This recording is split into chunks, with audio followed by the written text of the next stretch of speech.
Okay. Do you have, was there any last question you had to ask before moving on to this phase? I heard you mention something about the Shabaka stone. Maybe I misunderstood you, but that's if it's not relevant, just go ahead, please, and continue. Oh yeah, well, no, Shabaka Stone,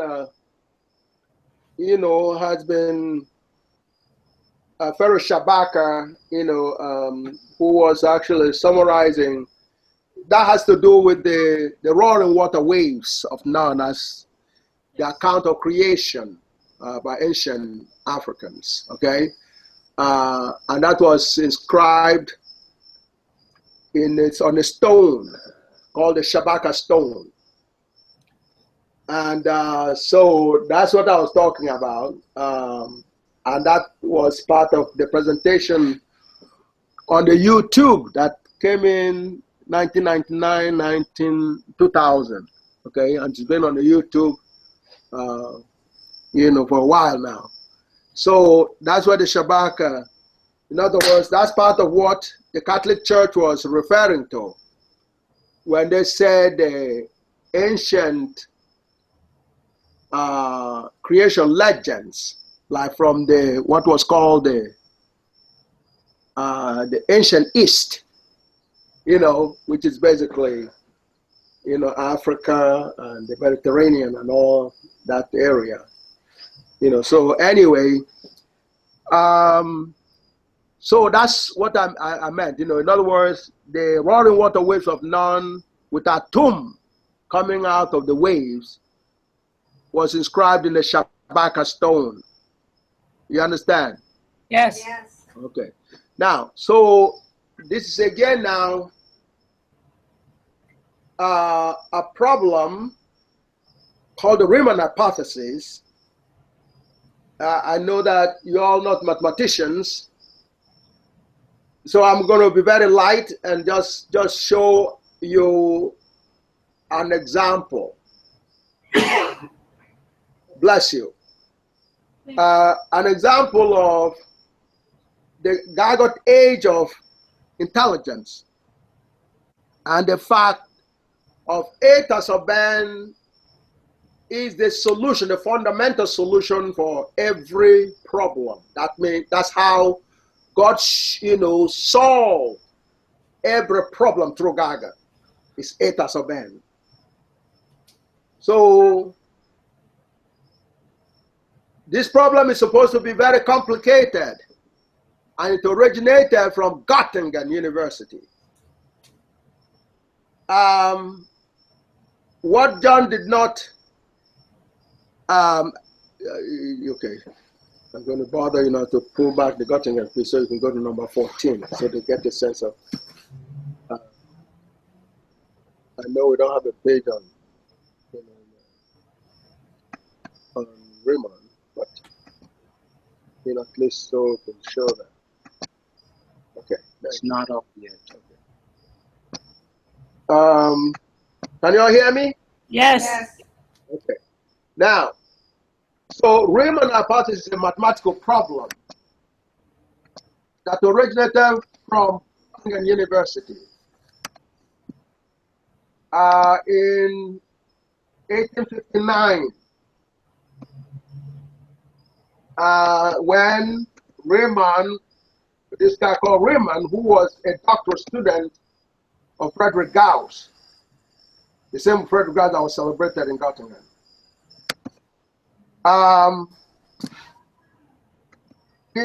Tried to solve a problem, and he couldn't really solve it, but guess an answer for the problem.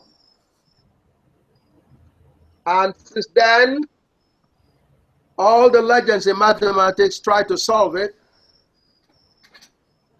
which is either prove his guess or disprove his guess. Okay? So for you to know about Riemann, you take on the number 14. Okay? That's the same document you saw before in Göttingen. Can you see number 14, NR 14? Okay. Yes.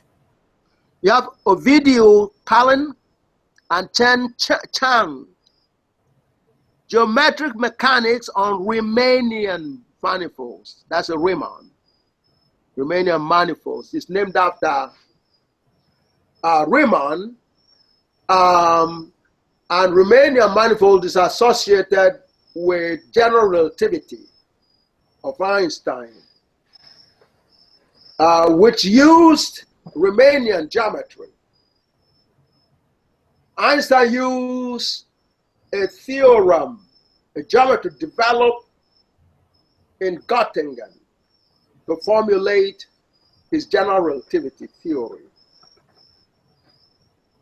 And so, and this Riemannian geometry was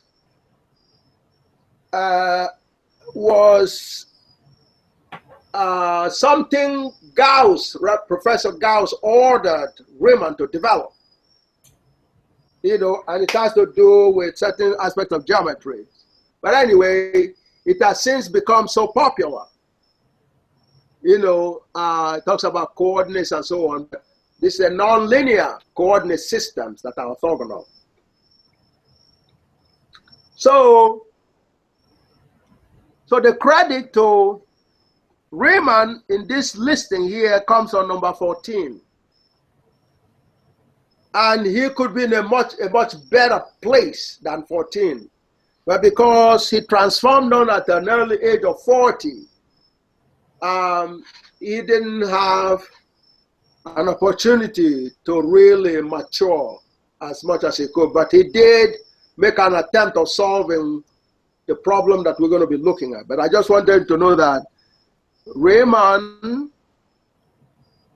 is an important name in mathematics. Do you have a piece on Gauss handy? Okay, so we can, you know, Gauss students. So we can just show him the relationship. Okay, yeah. I wanted to just, okay, so see if we can look at these doctoral students. Okay.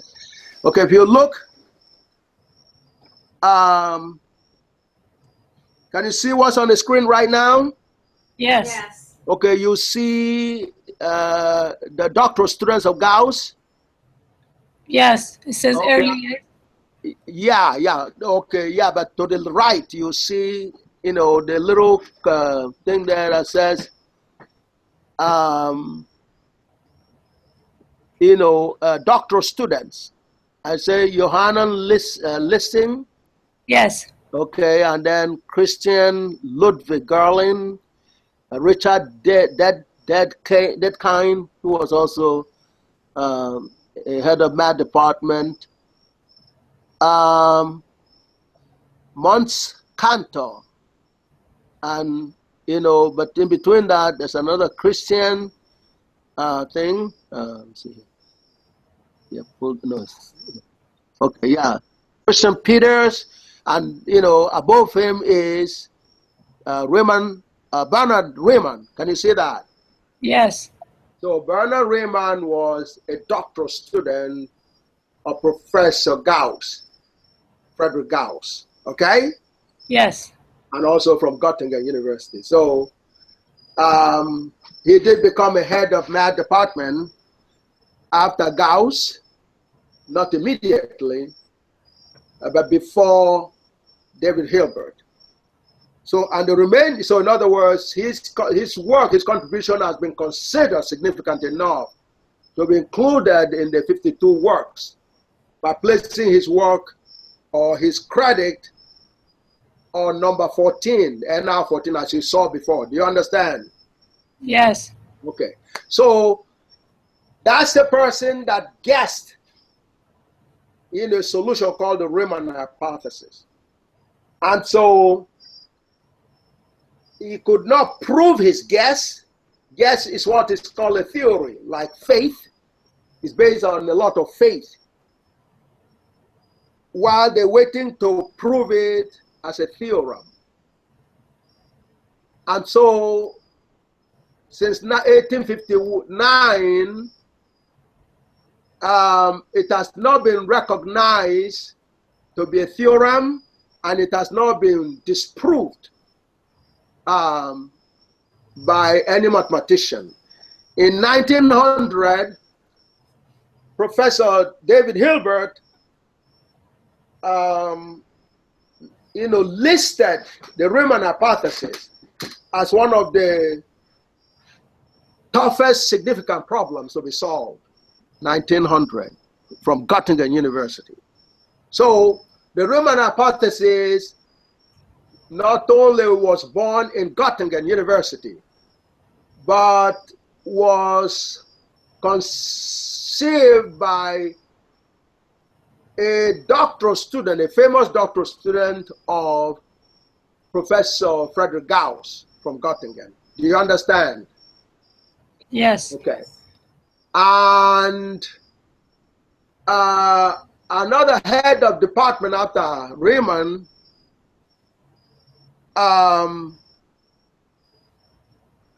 David Hilbert, Professor Hilbert, that produced the 69 PhDs in physics, tried to solve the problem after he found out he couldn't solve it himself, listed the problem as an important or significant but very difficult problem to be solved, and therefore called on mathematicians to solve the problem, to either disprove Riemann, or verify it and prove it as a theorem. So that's what Riemann hypothesis is about. You understand? Yes. Okay, so let's go back now. I know I'm not going to dwell too much on the nitty-gritty of the mathematics. I will just, give you as an example of a very difficult problem. Any problem that will challenge Göttingen has to be difficult. So when you see God not only tackling that problem, but solving it, as in God has solved every problem fundamentally, past, present, and the future, then some of the questions that you were asking before, you can understand the dynamics, why you should have faith in what I was telling you before. Do you understand? Yes. Because what you were asking is considered a problem, or in other words, how do I get around all the obstacles on my way in terms of, yeah, you are a scientist, you are in a better position than some of the people I talk to, you understand, who have absolutely no background in science and certainly none in mathematics. And I have to talk to them and try to give them some pieces of it. And I do the best I can, and then, settle or accept, whatever level of understanding God is, allowing them to accomplish. So, but this exercise is one, to make humanity understand this is a God order. The solution to this problem is called, or is written in a paper called God Almighty's Grand Unified Theorem, GAGA, G2j, J equal to 0, has revealed proven solution to Riemann hypothesis. A clear mathematics millennium problem. A clear mathematics, of course, after you see this, you'll understand the extremely non-righteous group, governed by a lot of ignorance, and governed with intention to make life more difficult for humanity, while same time portraying the exact opposite image of that reality. That's what you're going to see. So there is a good part of this, process, which is the power of God, and how God solved every problem through God. Okay? Yes. So because if I told you, hey, all the problems are solved, and I don't show you example and it's not easy for you to really understand the real geometry of the theorem itself, the one theorem that represents every theorem. In other words, there's only one theorem, and everything else are corollaries, what is called corollary, corollaries of that theorem. In other words, there's only one theorem. Everything else comes out of that one theorem. So the proof, I try to present to you with the simple version of the proof. Okay, like I give you example of 2 plus 1 is equal to 3. That's a theorem. But the only reason it is correct is because it satisfies Gij, comma j equal to 0. You understand? Yes.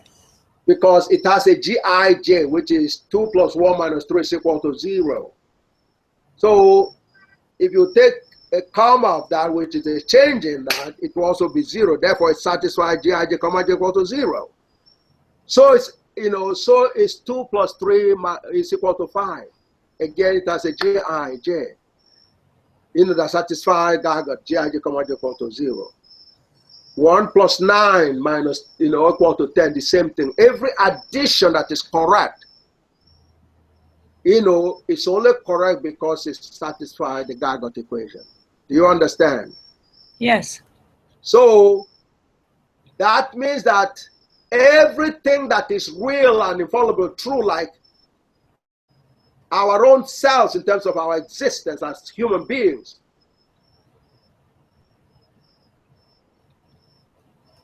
okay,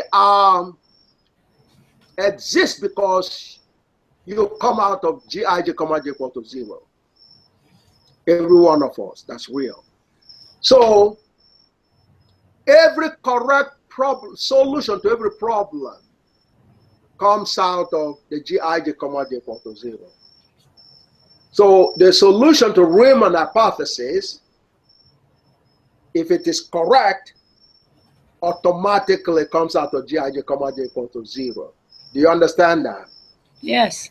Okay, that is the basis of what we mean by Gargot has solution to every mathematics problems. And because, like I said, every other subject aspires to the highest level of understanding of that subject when they become mathematical. Do you understand?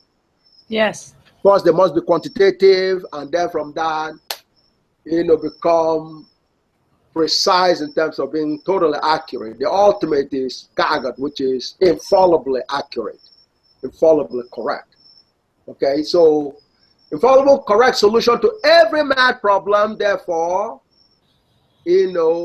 comes out of Gargot, because they will have a Gij, just like 2 plus 1 is equal to 3. 2 plus 3 is equal to 5. They will have a Gij, all will be zeros. And you take a change of that 0, you will satisfy the Gargot equation. So that means they all came out of Gargot.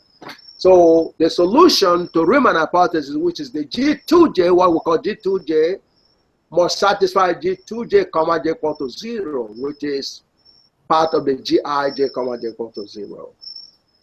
So Clay Mathematics Institute appointed himself, an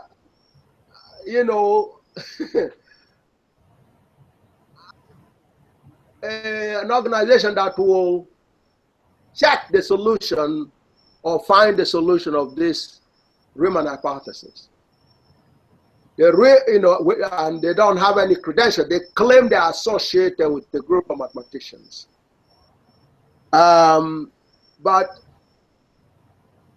David Hilbert, Professor Hilbert, the one that produced 69 PhDs in mathematics, was the real person that recognized Riemann hypothesis. He was a mathematician, a real mathematician, a legend. Nothing like the Clay. Clay does not have any credentials in mathematics. The Clay is named out of, I don't even know if the man ever studied mathematics. Clay.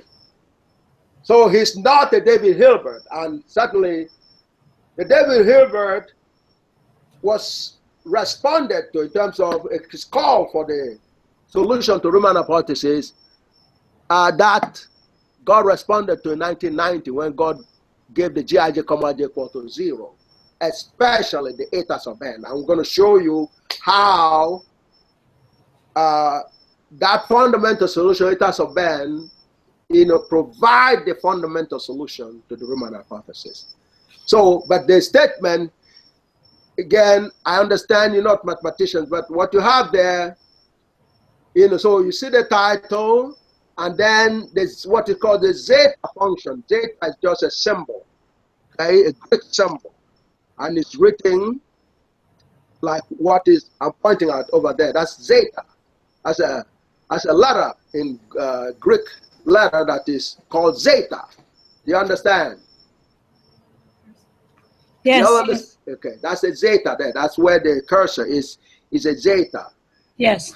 Okay, zeta function, the function, when you put a comma and a symbol in it, that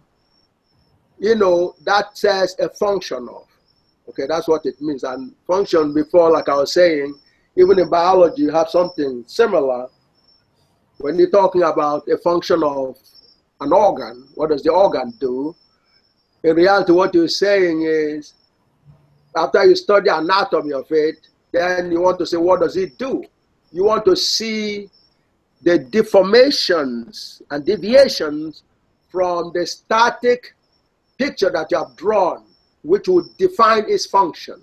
Because in the process, something is going to happen when it deforms. But in general, we call that a function, a space-time function. Okay? The deformation will vary from space to space and from time to time. So altogether, we'll call all that function. So when you do this, your snapshot picture, then you say, okay, what is the function of it? Well, we deal with the overall function of space-time. So there's no separation between anatomy and physiology.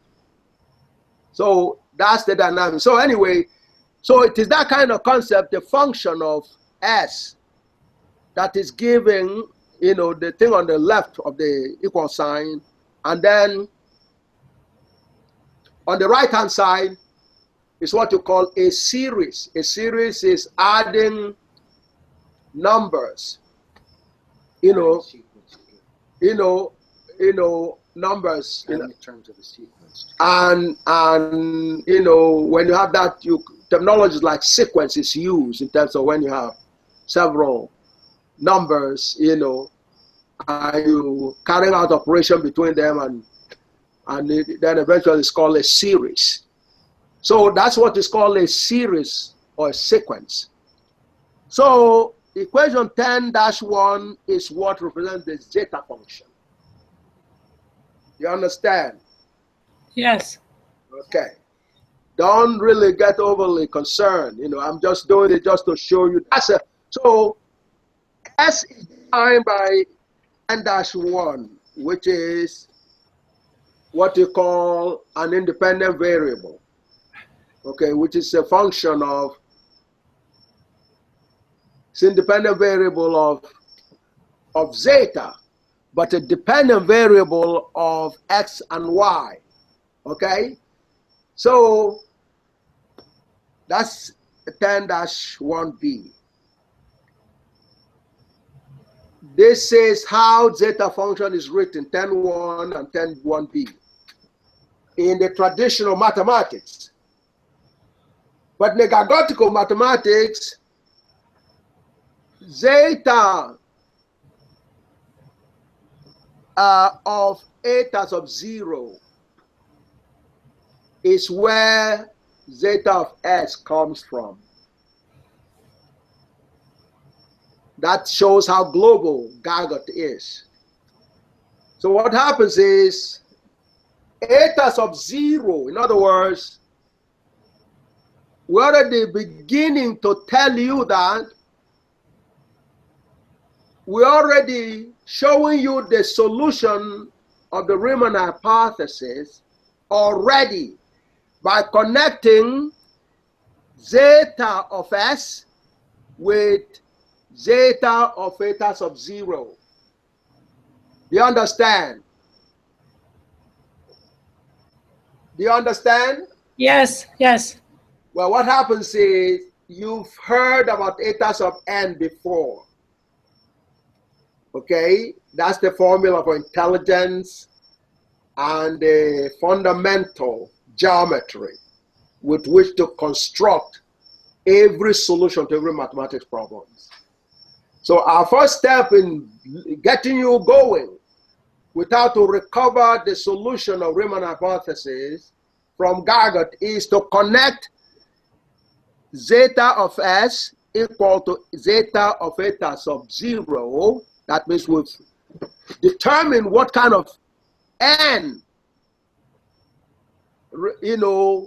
constitute a fundamental tool or fundamental building block or construction tool to generate the solution to Riemann hypothesis because of the way the zeta function is written. So zeta of eta sub 0 being Gargot function, since eta sub 0 from the formula that we showed you before in terms of eta sub n, the general formula there, comes out to be G00x plus G01y. That's what eta sub 0 represents. So that is from Gargot directly. So you have a statement of a math problem before Gargot that now can be visualized within Gargot by connecting S with eta sub 0. In other words, because of the way they presented S, we know the solution of Riemann hypothesis belong with eta sub 0, because eta sub 0 is the one that is corresponding to their S. Do you understand? Yes. Okay, I'm not saying you're rigorous on this. I just enough to say that. Yeah. You see, I'm sleepy. I understand, but just go with the flow, because the essence of this is to show you how. Why should you listen to me? Why should you bother about Gargot? The reason you should bother about Gargot is Gargot has solved all problems. That's why you need to take Gargot seriously. Okay. So we have to show you difficult problems that other people are thinking cannot be solved. We're going to give you a sense. It doesn't matter how much of it you understand. We have to show you certain things and you grasp as much as you can. And then we would show you some pictures, some geometry. So what happens eventually is you will get a sense that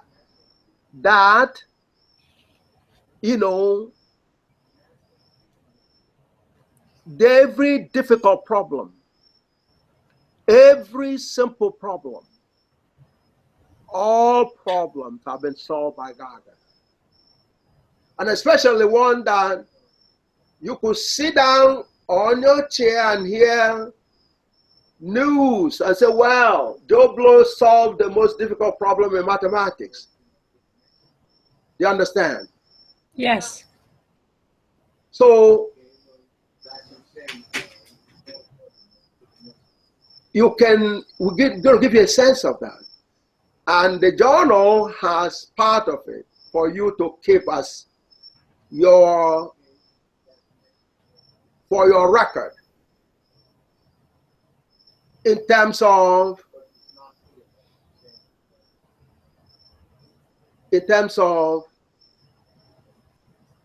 when we tell you Gargot has solved all human problems, both mathematical and non-mathematical. We have to show hard data to you, even ones that you don't understand. Because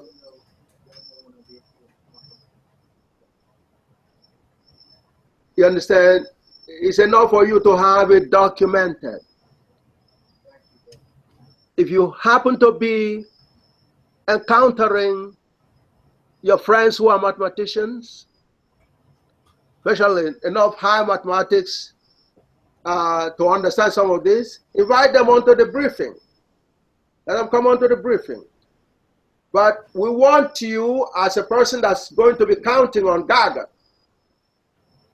as a solution to all problems, to have enough evidence, both simple and sophisticated, to show anyone that might challenge you. You understand? Yes. Yes. That's the purpose of this. Okay? Yes. It applies in every discipline, from chemistry to psychology to physics. A lot of this was popularized by Einstein for a physics reason.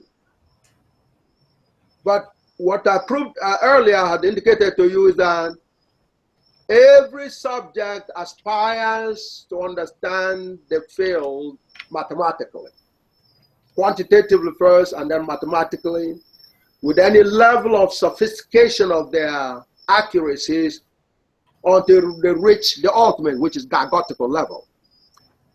So it is that gargotical level that we're using in showing you solutions to. You know, this, like I said, is considered a problem difficult enough for Göttingen mathematicians to be unable to solve, including Riemann students, Gauss students. So you know it is extremely difficult.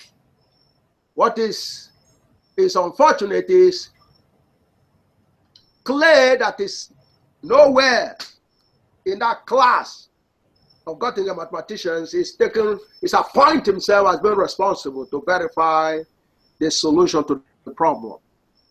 That additionally makes it important for you to have access, because even in the application to a problem that is not only something you can't understand, but consider to be, because you're going to be hearing about it. You probably heard a little bit about it already.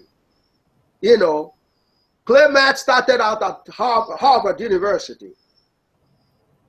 And during the time when the Harvard professors and students were begging to study Gaga, if they had studied Gaga, they would have already understood this problem has been solved since 1990. But Clay came, and by being associated with Harvard, because their president of Clay during that time was a Harvard professor of mathematics. Okay? John, what was his name again? I'm sorry?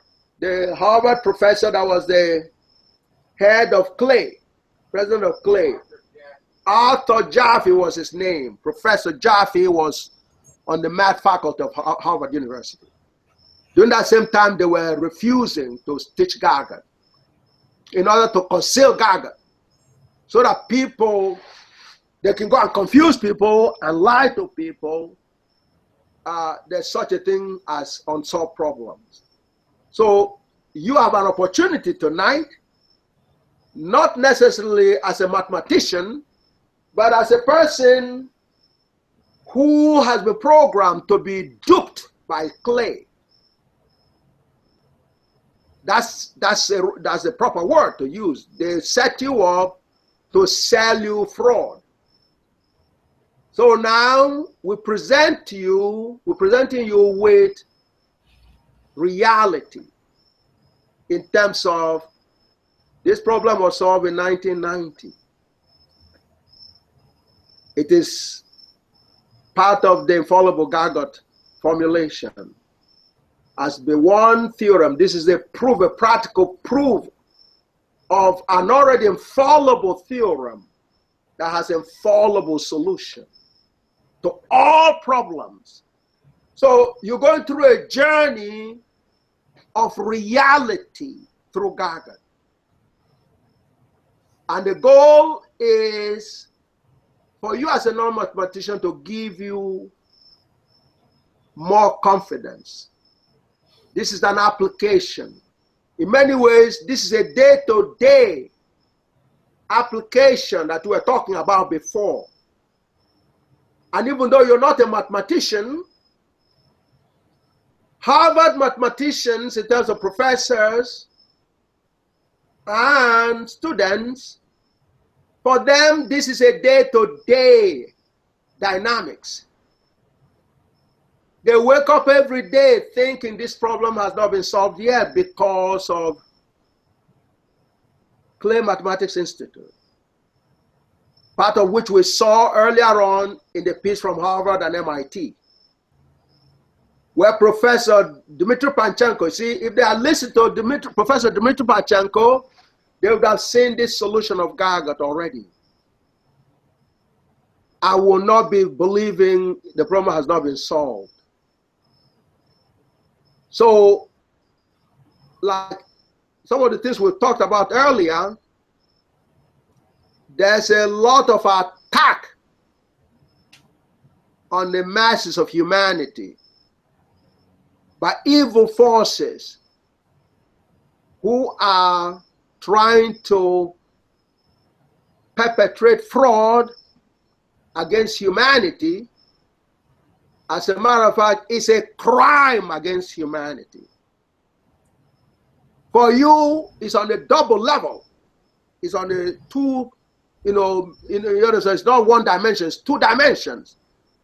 Okay? Now, because you are not a mathematician, well, even if you get it, you feel helpless because you don't believe you can, determine if what you're saying is real or not, or is correct or not. But if you're a mathematician, like the Iranian female mathematics professor, who may well be in the dark with regards to this. So if you have an opportunity of reaching her, we're giving you this now to have something handy. So you're serving as a conduit to help humans get reoriented back to the God's ways. Do you understand? Yes. Yes. So in that situation, you don't have to be a math expert. You don't have to be a mathematician. You don't even have to like mathematics. But what I said earlier is that you are a mathematician anyway. Whether you see yourself as a mathematician or not. You understand? A simple way that you go shopping, you never allow any of those stores to take your money. Do you understand? That's a proof you're a mathematician, okay? You count your money properly. When you give them the card, you check them and say, yeah, how did you put this on the card? You understand? That's evidence you're a mathematician. Do you understand? Yes. So the reason we kind of shy away from being associated with mathematics is because most of the teachers of mathematics are not born mathematicians. They don't talk like me or a few others. You understand? Yes. I don't see why anybody would see, you understand, 2 plus, you can deal with 2 plus 1 is equal to 3. And even though it sounds like that is easy, the rest of mathematics, as Gargot proved it, it's not much different from 2 plus 1 is equal to 3. That's what's amazing. So it's all about addition. Gargot even went further to say the only real operation in mathematics is addition, and there is inverse, which is subtraction. Everything else can be transformed into addition. But that's part of the miracles of God that we're talking about. So it is that spirit that I'm presenting you with all this here. And like I said, having said that, so what we say is simply, concept of function, the symbolism here, but principally it's adding many numbers. That's what a series is about. In this case, infinite numbers, okay? So there's all kinds of geometry that comes along with that, which is part of the difficulty of the problem because you have infinite numbers, uncountable numbers you're adding. and it involves a variable and all the other stuff. It's extremely complicated. So I can tell you if I accomplish a lot already to even see, have enough boldness to actually put your eyes on the formula in equation 10-1. Do you understand? Yes. So we congratulate you for being able to do that already. And you're getting closer to taking on clay math, who obviously they're not even as good as you, because obviously they weren't able to really, understand that enough to determine when the problem has been solved or not, and yet appointing themselves as people in that capacity. So we're empowering you in a way to help resolve the attack on humanity, because they're taking advantage of the situation that, yes, since your training is not mathematics, you're not going to pay any attention to the details. And so feel confident of being able to tell you any fraud they feel like telling you. Do you understand? Yes. That's taking advantage of you and taking advantage of humanity. And most importantly, disrespecting the Creator. Do you understand? Yes. So what we had to do was to prove to you God is a revelation from God that provides solutions to every problem. That's what is stated. We have a simple proof, especially using additions. Those additions would never be possible if they didn't satisfy the Gargot equation. That gives you already a whole long verification of the equation itself. Do you understand? Yes. Because you do addition, we know simple fundamental addition, you can do that. That will not be possible if Gargot equation was wrong, because they all came out of Gargot. So they have been correct. It's a verification of Gargot. So now we are at the next level, which is, okay, what about more complicated mathematics problems that you don't understand? Well, they also have something in common with the simple addition that you can do, and that their validity also implies they have to satisfy Gargot equation. Do you understand? Yes. Just like the simple addition, their validity depends on them satisfying the Gargot equation. Do you understand? Yes. So we're building on that parallel. Everything in mathematics about parallel. For you to prove a new thing to be valid, you have to compare it to a previous situation that was valid. Do you understand? Yes. The addition was valid. You saw it, because I told you how to form a G2j from 2 plus 1 is equal to 3. And because it's equal to 0, you take a change in 0, which is the comma j, it is also 0. So, hey, you saw that? Not in fine details, but you get a sense of what I'm talking about, right? Yes. Okay. So I'm teaching you mathematics, and God gave me that blessing that I can take anyone and teach them mathematics. You understand? Yes. So you just go with the flow. Yes. That's the dynamic. Because there's only one truth, just like there's one love and one God. Do you understand? Yes.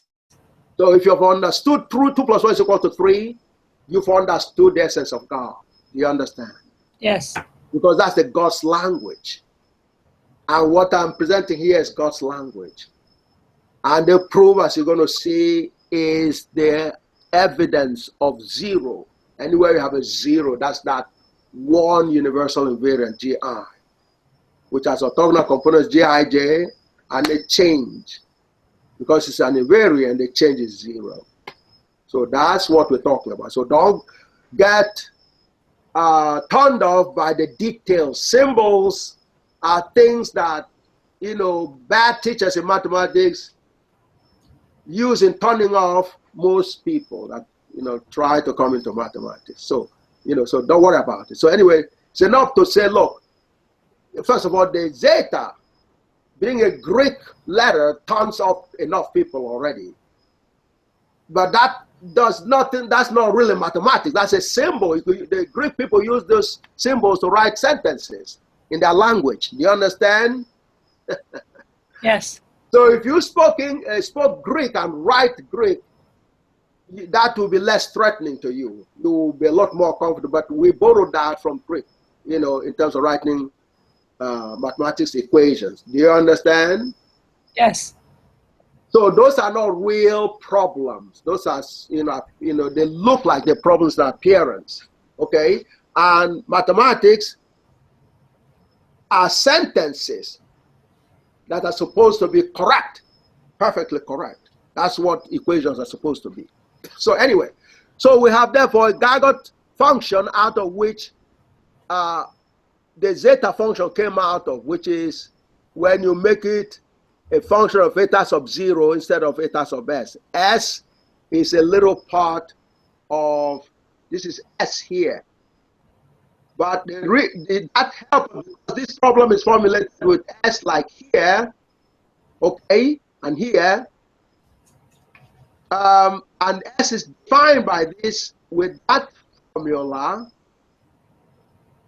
There is a Gargot symbol, a Gargot solution, fundamental solution, eta sub n, except in this case, eta n is 0. If we put n is equal to 0 in eta sub n that we had formula before we get this expanded form, you have x here, you have x here, and you have x there. So there's a correspondence between this term and this term. Can you all see that? Yes. Okay, so this here is related to eta sub 0. Eta sub 0 is the total, is the come out of the eta sub n that we mentioned before. We've shown that earlier. We're saying that every solution to every problem comes out of eta sub n. That's what I told you. Remember that? Yes. I'm just proving it. That the Riemann hypothesis comes out of eta sub 0. That's what I just proved. I'm beginning the proof with you. Do you understand? Yes.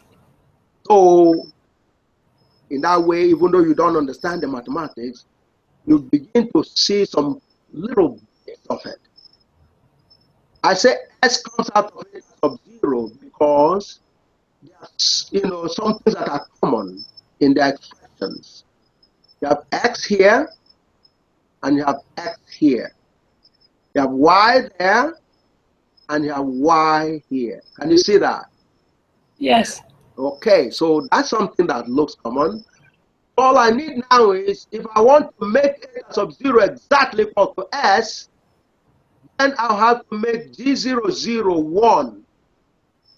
Because, x, if you have 1, 1 drops out. It becomes just 1x or x. And if I make this I, G sub 0, 1, I, then I'll be left with I here. So it will be x plus IY. But that's what you have here. In that way, S now becomes equivalent, or X becomes a baby of eta sub 0. So the way God revealed the solution to every problem to me is to give me the fundamental building block to construct all of those solutions. First, I have to identify what n is, and then the d n j's in that formula. So I just did that now. Solution from Gargot is when d n was 0 and the j was 1 and 2, but those are details you don't need to understand. You make this just 1, this is left with s, like this x. Then if this is I, it becomes I like the I here, and the y is still the same. Wow. That's the beginning of my proof of the solution to Riemann hypothesis in Gargot. Do you understand? Yes.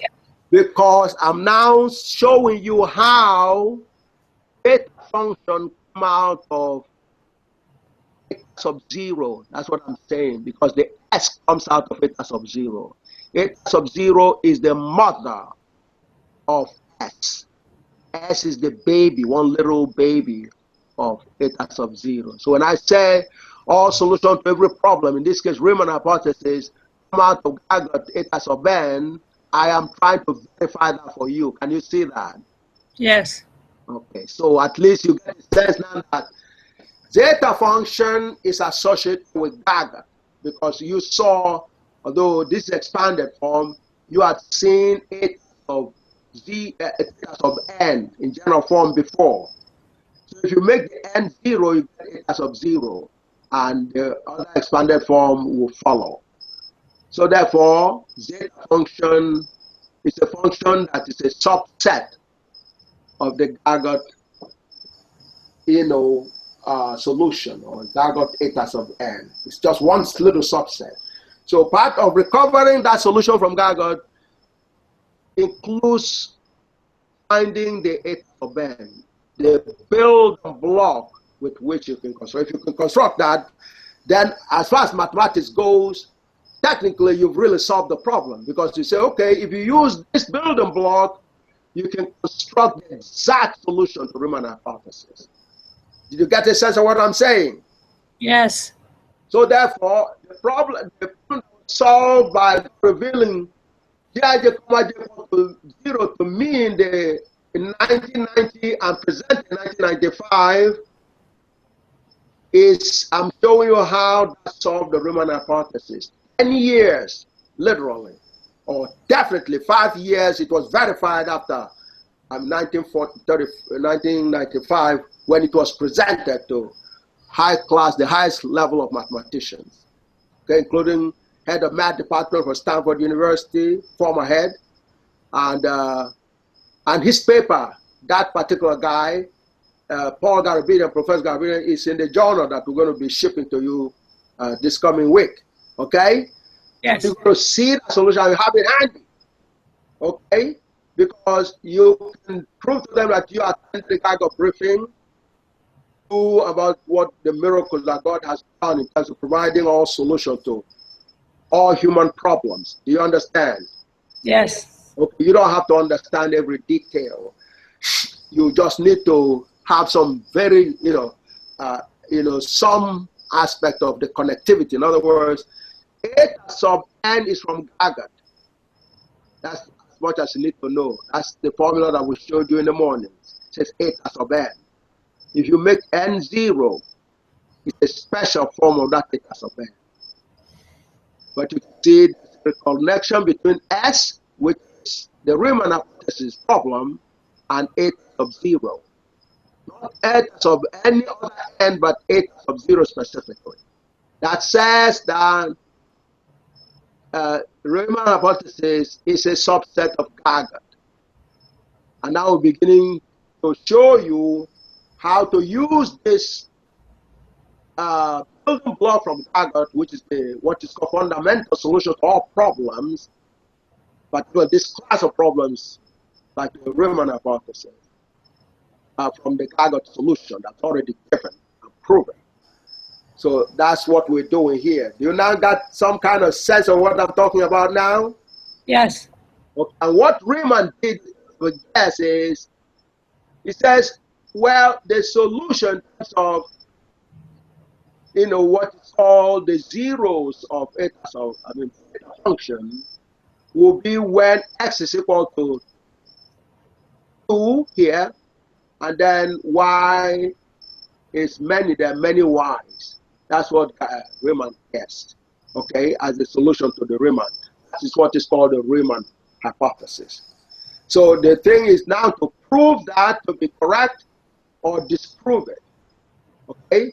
And what you're going to see that follows goes into the general solution to every mathematics problem and try to isolate the specific solution to Riemann hypothesis.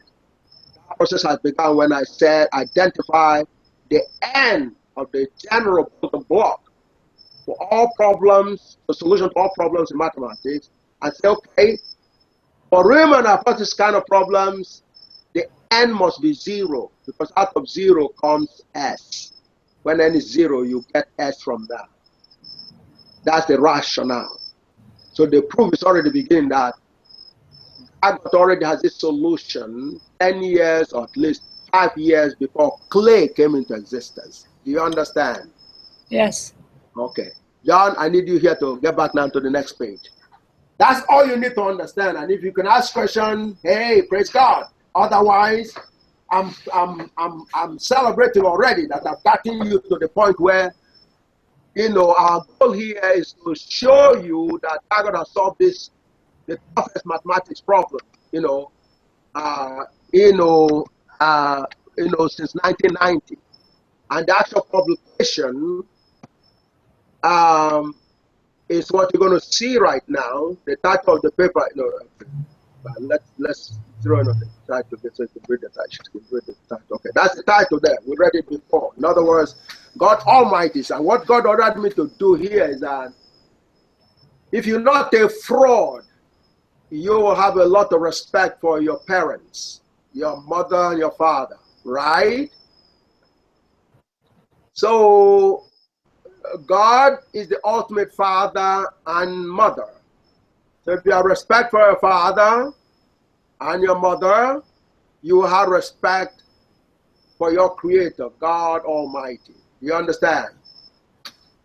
Yes. Okay, so that says that, but the fraud in the scientific community is such that people, I mean, there is some incredibly wrong state of mind.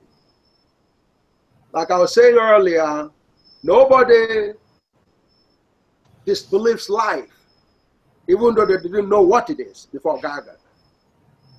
But people have enough guts, including even Stephen Hawking, claiming he's an atheist. He didn't believe in God. But what God has done now is to say God transcends belief, because belief may be optional, but a theorem, there's no options with the theorem. You understand? Yes. An infallible truth is not open to, it's not an optional situation. It doesn't matter what you think about 2 + 1 is equal to 3, right? It doesn't matter. That is correct forever. You understand? Yes. It is not open to vote or how we feel about it. You understand that? Yes. Okay. Now, that is the dynamics with God.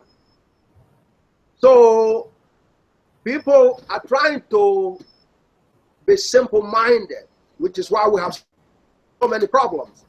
They'll take a liberty of saying, first of all, they will use the word believe. It has nothing to do with belief. God is an absolutely infallible truth. And that's what God has proved, that the existence of G2j, which is the invariant, is proven by existence of you, all your friends over there, individually and collectively, and John here and myself, our existence. What proves God exists. So, we the ones, our very existence prove the existence of God infallibly. That's through Gaga, because we come out of that one invariant. All truth, all realities come out of that invariant. Gi, with orthogonal components Gij, and a change in that invariant, comma j, equal to 0. That's what Gaga stated. So, all truths, all theorems, all realities come out of that. So all you need to prove the existence of that invariant is one reality. Do you understand that? Yes. And that one reality is you, your friends, John, or myself. You understand? Yes. Because we are theorems, because we are a reality, individually and collectively. So if we could prove there's one reality, we have proven the existence of God. That's what God proved infallibly through God. So that is so therefore, The mathematicians now are forced to deal with God directly through this paper, and in fact, Gargot itself. God Almighty's grand unified theorem, Gargot. G2j, J equal to 0 has revealed proven solution to Riemann hypothesis. A clear mathematics millennium problem. Clay would ask for your money and any number of things. And so now, one that you saw on Göttingen, by placing number 1 in terms of week 26, they've ranked our university number 1. That's the part I didn't emphasize before. This comes out of our university, which is Opapit Institute of Technology. So when they rank the world universities, they rank everyone without mentioning us. But because Göttingen ranked Gargot as the number 1 work, the number 1 work can only be associated with the best university. Isn't that right? Yes. The number 1 mathematics work will have to be associated with the number 1 university of mathematics. That is consistent. That makes sense, doesn't it? Yes. So therefore, we are higher than Harvard. We are higher than even Göttingen.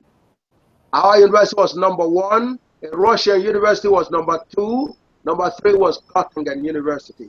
Cambridge only come in as number 7. That is week 19. Do you understand? Yes. And week 19 has the field medalists. And although by 2002, the first woman didn't come in yet, but technically he belongs in that category. So that says number 7 now comes whatever university she was associated with and all the other all the other field medalists, including Tia. Tia represents Cambridge. So Cambridge comes in at number 7. That's week 19. There are a couple of Harvard professors that have won field medals. They're also number 7 or week 19. There are MITs there. There are Sorbonne there. There are Imperial College there. There are a few other world universities that are there. But there's 7 below. They're below Gargot. Do you understand? So yes. All those top-rated universities, Stanford was there, Caltech, and all that, they are all below the Opapit Institute of Technology. And the rating couldn't come from a better source, which is Göttingen. Göttingen even rated themselves number 3. They bow down to the Opapit Institute of Technology. So these are pieces that, that part you can understand at least in the dynamics of the ranking of universities. You understand? Yes. Because what makes a university important is what comes out of the university. And especially if you talk about ranking of universities in mathematics, then we are second to none, very clearly. That's what Göttingen said. In the name of Gauss, the greatest mathematician since antiquity before Gargot. That's not a joke. So that's how you know how we rank. Can you all see that? Yes. Okay, that's where we rank in terms of a university. Go down now today. So now this is, now you see, okay, first of all, I'd like you to see the publication of this. Even though the work was done, the solution existed since 1990 and was presented to the, you understand, like I said, the people who attended the conference include Professor Julian Cole, the former head of mathematics department. You're from California. You must have heard about Caltech, right? Yes. Caltech is definitely top 6, top 7, somewhere there. Now, Julian Cole used to be the head of mathematics department at Caltech, and then he moved on to UCLA, which is another top university. He headed the math department there as well before going to Rensselaer, which is where I went to school. Now, So he attended the presentation. Professor Julian Coe, he has since transformed on, but that's a former head of math department at both Caltech and UCLA. He was during this conference. He sat down. Remember him with his hands holding his jaw together from dropping. You understand? When he was seeing the presentation of Gargot, he was there in the audience. And he's the type that if he saw any problem, he would go wild. You know, if he saw any problem with Gargot, he would have, you know, but he checked it. He had no problem. And then another person that attended the presentation was the former head of Stanford University, which is Paul Garabedian. Professor Garabedian's paper is in the journal. And he did something from God to the, but those are details. Anyway, so this is the abstract. Now, so, but in formal publication of the journal itself, it was submitted on May 28, 2010, and accepted for publication November 30, 2010. If clay mathematics had the brains, they would not only have recognized the solution, but have allowed the Harvard and all the professors worldwide and students to learn this solution. You understand? Yes. This is why you have to be involved. You have to be involved because you have children, you have nephews, you have nieces, you have cousins. Everybody is counting on Harvard and MIT. And Clay is telling them, stopping them from learning mathematics that already been proven to exist, which is the solution to Riemann hypothesis. He's telling them the Riemann hypothesis has not been solved, so they can't study it. But you now are witnessing the solution, even as a non-mathematician. And you know, there's something important. If you remembered in watching the KTL piece in terms of God News, one of the young men that was there that listened to my presentation, he made a comment. He said, you know, I'm not a mathematician just like you listening to me. He said, a guy called Brother Red Pill, there's a co-host, he said, I'm not a mathematician, but he said to me, he says, but your sheer exuberance has convinced me as a non-mathematician that what you're saying came from God. Now that is the spirit that we're having this presentation. Do you understand? Yes. That is extremely important. But it also gives you a feel for what we said, the truth is universal. The truth is directly focused on through mathematics. But every discipline also deals with the truth. You understand? Yes. In biological sciences, you're looking for the truth about biological systems. Isn't that correct? Yes. Yes. So the same way mathematics looking for truth in a very broad sense, including the truth in biology. Because the truth is represented by a theorem, an infallible truth. So therefore, mathematics becomes a root of all subjects. It's the unified subject by its definition. It studies the truth in a general, broad sense. You understand? Yes. And in the process, it can be applied to every discipline, every dimension of knowledge. That's what is the role of Gargot. I mean, mathematics, but Gargot is the ultimate mathematics. So therefore, everything that is said here applied to every other discipline. Because once it's proven in mathematics, it's applied to every other discipline. So the abstract says, God Almighty's glorified theorem, which infallibly proved that all theorems, that's all of realities, and all equations that represent those realities originate out of one invariant, Gi, which is what infallibly defines God, originate out of his coming out of the womb. Do you understand? Yes. So it's something you could relate to. You come out of a house, you come out of a womb as a child. We say it's like God is the ultimate mother. You know, everything comes out of that God's womb. Everything. That's what it means. So to prove the existence of that womb is to be able to prove one entity, one child that came out of that womb exists. That's what we said. It's like, say, you know, to determine if a mother once existed or the mother has ever given a birth to any child, okay, or children. All you need is to take one child and check the DNA with the mother, and you verify that that womb has produced a child before. Do you understand?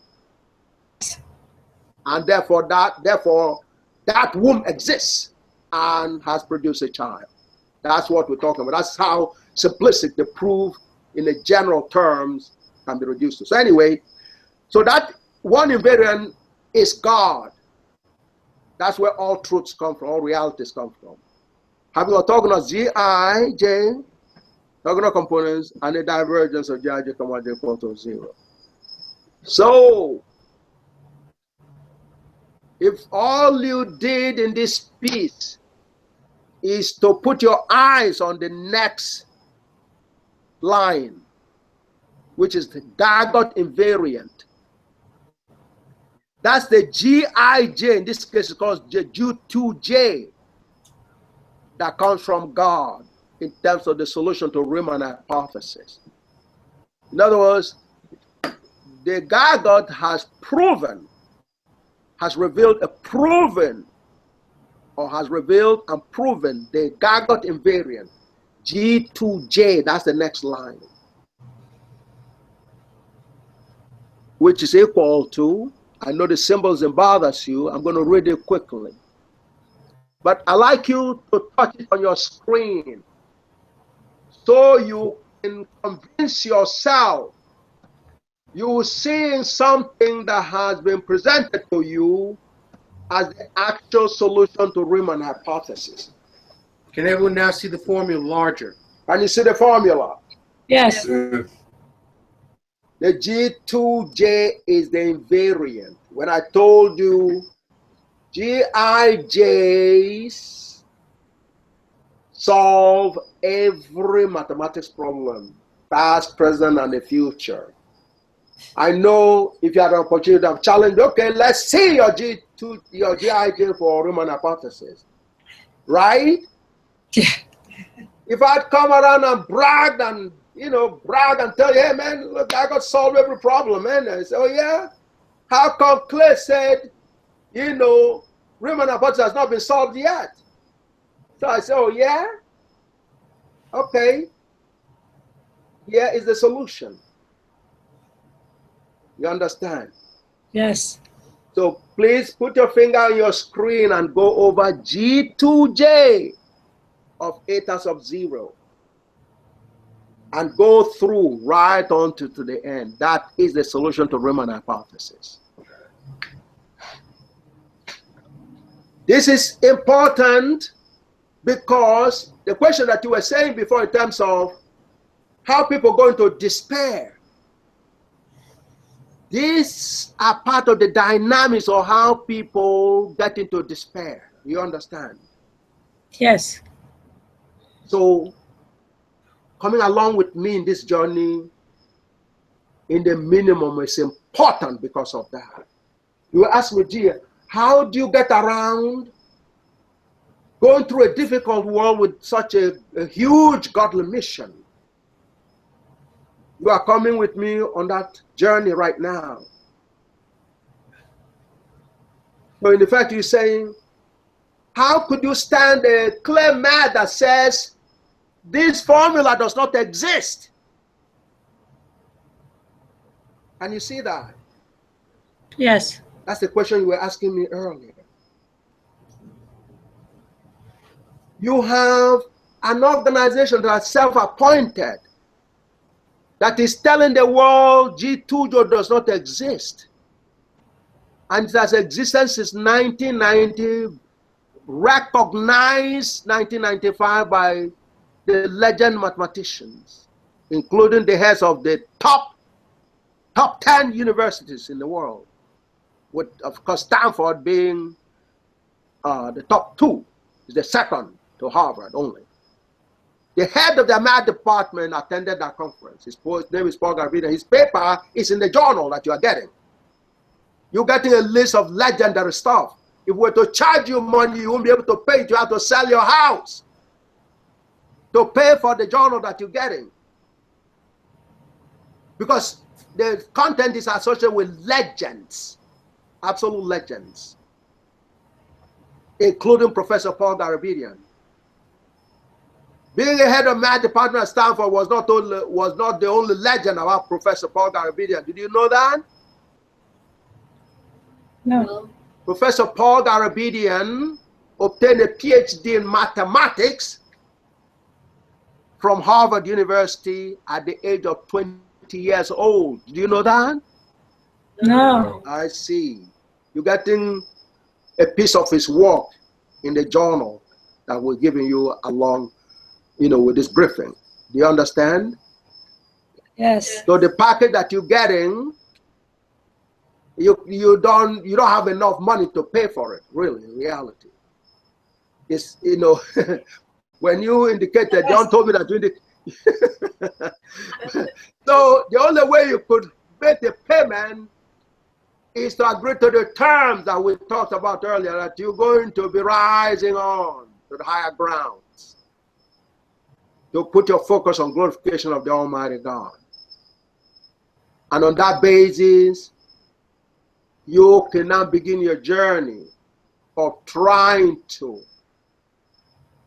give back to God what God is giving to you. Do you understand? Yes. Professor Paul Garabedian got a PhD in mathematics from Harvard University at the age of 20 years old. 20 years old. You understand? Yes. That's a guy we're talking about. Now, he transformed on in 2010. May of 2010. I consider him my mentor. We had a lot of good times together. He's the only one that I'm assured he will celebrate seeing this formula that you have the privilege of seeing right now. You understand me? Yes. He was a legend, absolute legend, a genius. Even he calls himself a prima donna. That's how honest he is, or he was. If he was here today, the nonsense will claim that he will call them and cuss them out. He once cussed out a professor of mathematics from UCLA. I was horrified.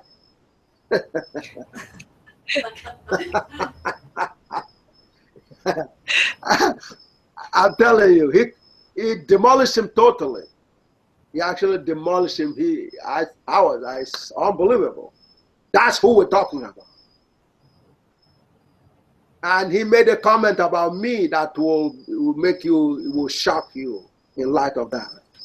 He was born in 1927. Actually, there's a Wikipedia on him. But that's not all about him now. But he's the one that understands this solution better than any other person that I know of. He was a genius, a true genius. So, and I don't have time to go into the details of how we met. It was through NASA, okay? But that's another story. So, if he was here, he's the only one that can understand the formula that I just showed you there. But that is the solution. I want you to put your fingers on the G2j of eta sub 0 now. Eta sub 0 has already begun showing you how the solution came out of Gaga, because you saw the eta sub n before from Gaga, right? Yeah. Yes. So now the solution is from Gaga because it's a G2j of eta sub 0. That's one of the eta sub n's. So you put your finger right through to the end. And, you know, I can go over with you when you begin your right-hand side to say it's equal to, you have a minus eta sub 0, that is from negative, yes, negative eta sub 0. Ln2 is called natural log. The N stands for natural, and L stands for log. Those are terminologies that you don't have to worry about. It's just to know that's a notation in mathematics. Logarithm of a number. In this case, the number is 2. So eta minus or negative eta sub 0 times natural log of 2 plus another natural log of u. Use a function of eta sub 0 again, Gagot function. Multiply by e, that's exponential. Okay? Of I times 2j plus 1 times pi. It sounds like a whole complicated stuff. But that is a very neat geometry. Now, just that perception of love tells you you're dealing with something that is complicated. I want you to appreciate the complexity of the problem. So it's okay that you see complexity in it. Do you understand? Yes. Yes. And that you are not expected to understand it. After all, clay doesn't understand it, so why should you feel bad in not understanding it? Right? Yes. The students and professors in Harvard are not allowed to learn it thanks to clay. That's why you have to take on clay before it destroys your world. You understand?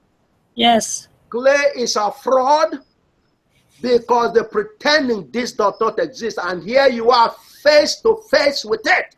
You understand? Yes. So you can tell clay, I have seen a formula that was presented to me to be the solution to Riemann hypothesis. So why are you telling the world that solution doesn't exist? Now you can ask such a question. Isn't that right? Yes. That more power. Now you've gotten some power now that clay doesn't have. That's what you've gained through this presentation today. Do you understand? Yes. We praise God. Praise God. We praise God for that. Yes, Praise we praise God. Absolutely, praise God. Praise God. And that is how God ordered me to take you back on track again. God ordered me to empower you to take control, not only of yourself, your family, individual and collective, take control of what God has given to you, including the planet. Do you understand? Yes. The planet is a beautiful place. It was designed by God to be a beautiful planet. A wonderful place to see. You see the beautiful oceans.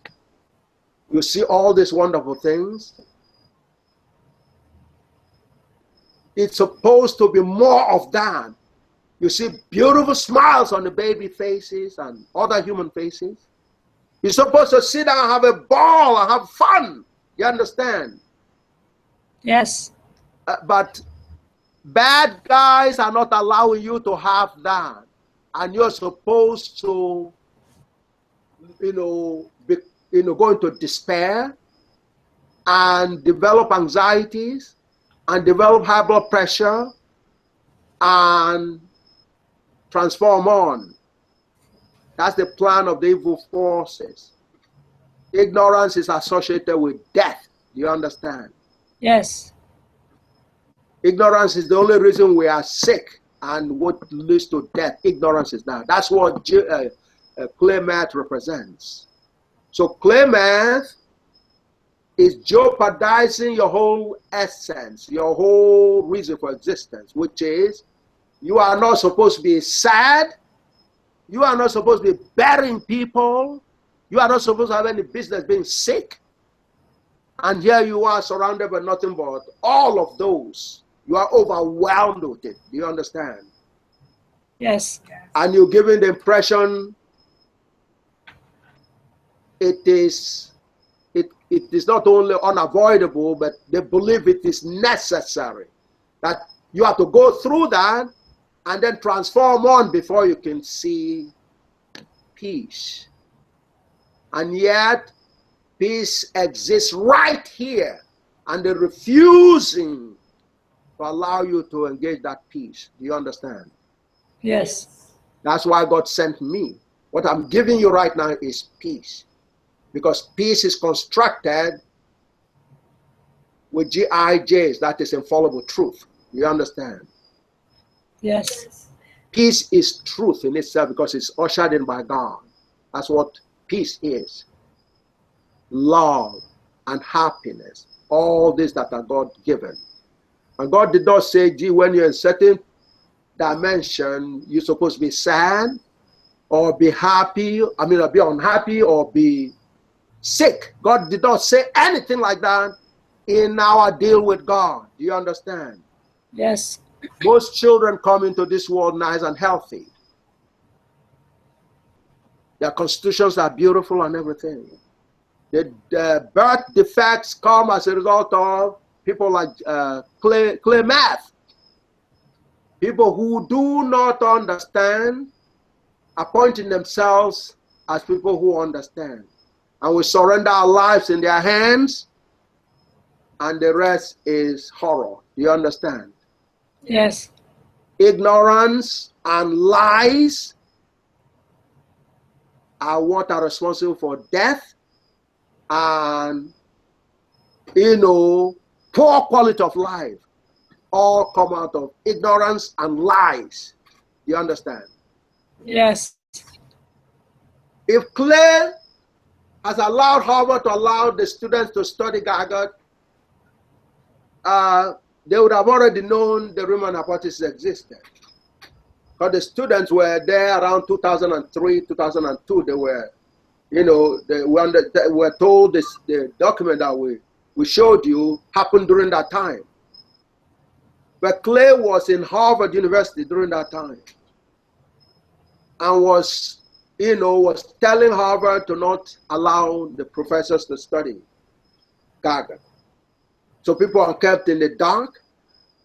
They fired one of the professors, the Professor Dmitry Panchenko. And those of you who ever encounter him, you have to congratulate him. You have to send him God's blessing because he's suffering as a result of ignorance. Do you understand? Yes. And while they can sell any number of nonsense to it, they say, well, this is a racial thing. Well, Professor Dmitry Panchenko, I haven't seen him personally, but he might as well be blue-eyed blonde. His ancestors came from Russia. Do you understand? Yes. So if they can attack him, hey, you won't be surprised if they attack anybody else. After all, he was a prestigious professor from MIT in mathematics. You understand? Yes. The reason he was pushing MIT administration to teach Gaga because he knows mathematically this G2j for Riemann hypothesis exists in Gaga. You understand? Yes. So Clay went in and perpetrated fraud, and eventually, we have people like that are being fired. We have people that are actually being terrorized. I can't begin to tell you the kind of horrors, just like you see in the wars, in the physical wars. On this level, a lot of things were going on. At some point, we had so many things, so let's concentrate. So therefore, this is the solution, the G2j. solution to Riemann hypothesis. Zeta sub, negative eta sub 0, natural log of 2 plus natural log of u as a function of eta sub 0 as a gargotical function times e to power I times 2j plus 1 pi. So you certainly see a gargot expression here because eta sub 0 is part of eta sub n that you saw before. So this is a gargot expression. Do you understand? Yes. Okay. I will call it a solution to Riemann hypothesis. One of the reasons Riemann hypothesis is important is that it has something to do with prime numbers. Has any of you heard about prime numbers before? Yes. Yes. Great. Do you understand the definition? Great. That's awesome. Where did you hear about prime numbers? Any of you? Huh? High school. High school. In high school. Wonderful. Did you remember the definition of what a prime number is? Not necessarily divisible by itself. That's awesome. And 1. That's, that's It can awesome. only be created by multiplying 1 in itself. Do you understand? That is awesome. Absolutely Yes. awesome. Okay. Now,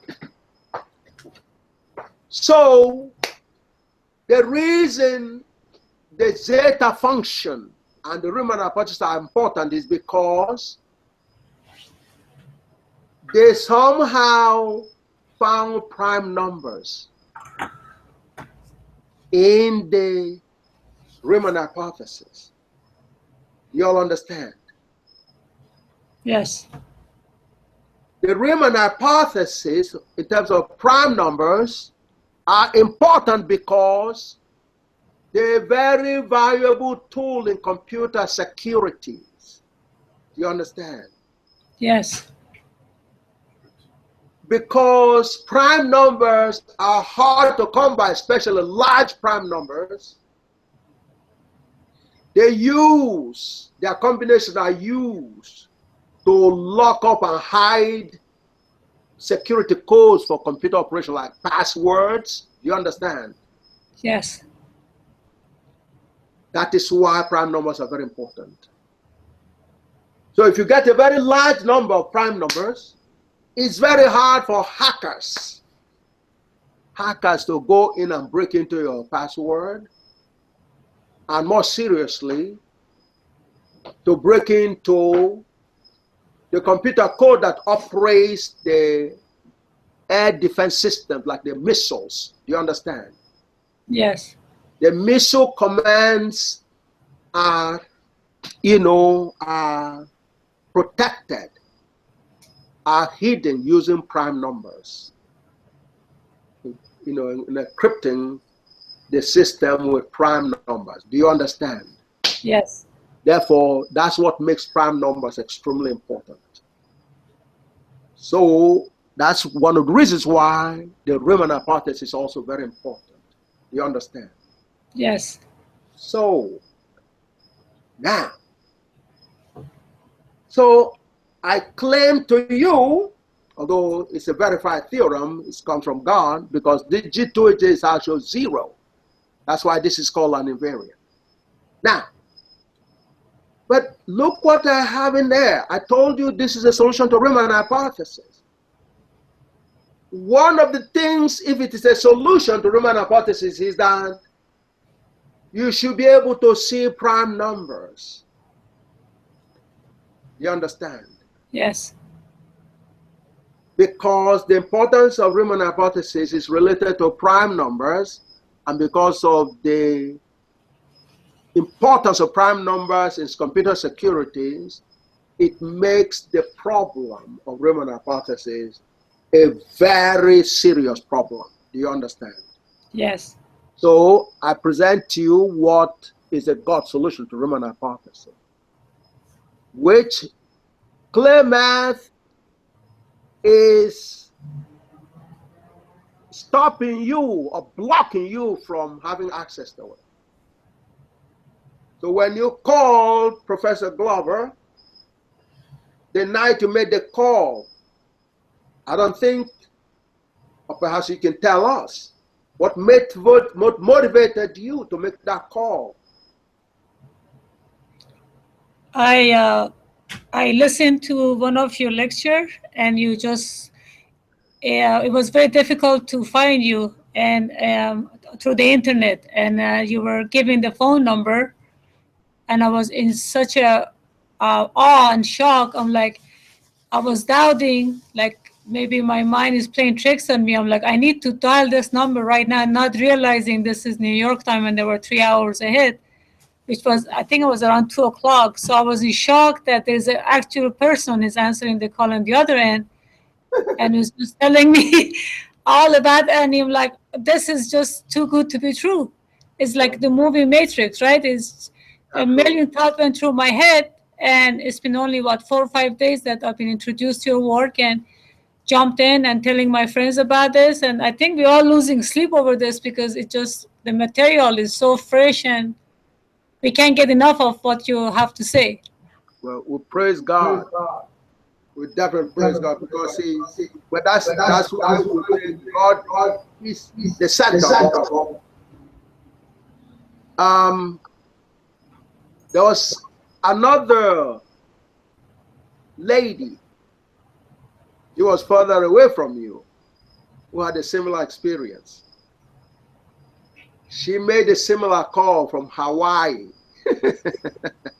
You understand? Yes. So this phenomenon is incredible. Under similar circumstances, she was all the way from Hawaii, and she called and talked to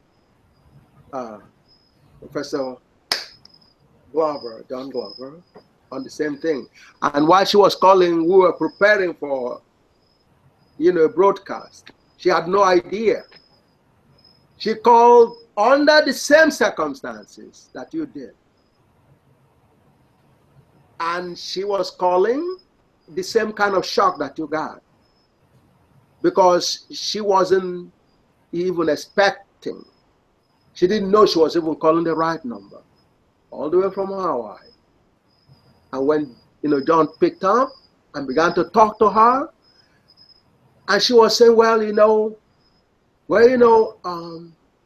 I'm hoping that you all will pay attention to me because, after all, I deal with children here. You understand? As if he knew something that will get us into an action mode. You understand? Apparently, she knew a secret because she said, I deal with children. Even if you don't do it for my case, do it for the children. And of course, so John said, well, what would you like? And it's like, wow, I did the magic. He's asking me, what do I like? You understand? And she was she was excited, totally excited. Really? What? Wow. I want information for the children here. What can you possibly send me on God? And then John asked her, well, how would you like to get on the Google Hangout and participate in a briefing?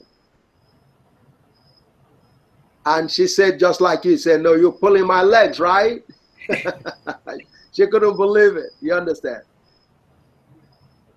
And lo and behold, she got on. She couldn't believe it. She registered, she joined in. She couldn't believe it. She still can't get over it. For her, it was a miracle. And she has the same dynamics, absolute dynamics. So we praise God for that. But so therefore, you can see how I feel in terms of being compelled by God to share this information in spite of any other obstruction that may exist. Even if you have never heard about mathematics before, I'm compelled to do a G2j solution. You understand? Yes. Yes. I want you to be, and did you use your finger to go over that formula? Yes, I have. Did everyone do that? No. Oh, everybody needs to do that. You must put your finger on the G2j and you look at those letters very clearly, look them on.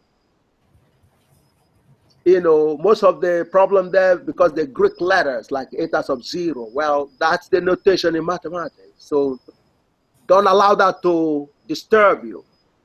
It's negative eta sub 0, natural log, ln is natural log of 2 plus natural log of a function u. Okay? U can be like a picture of the heart. That's what a function means.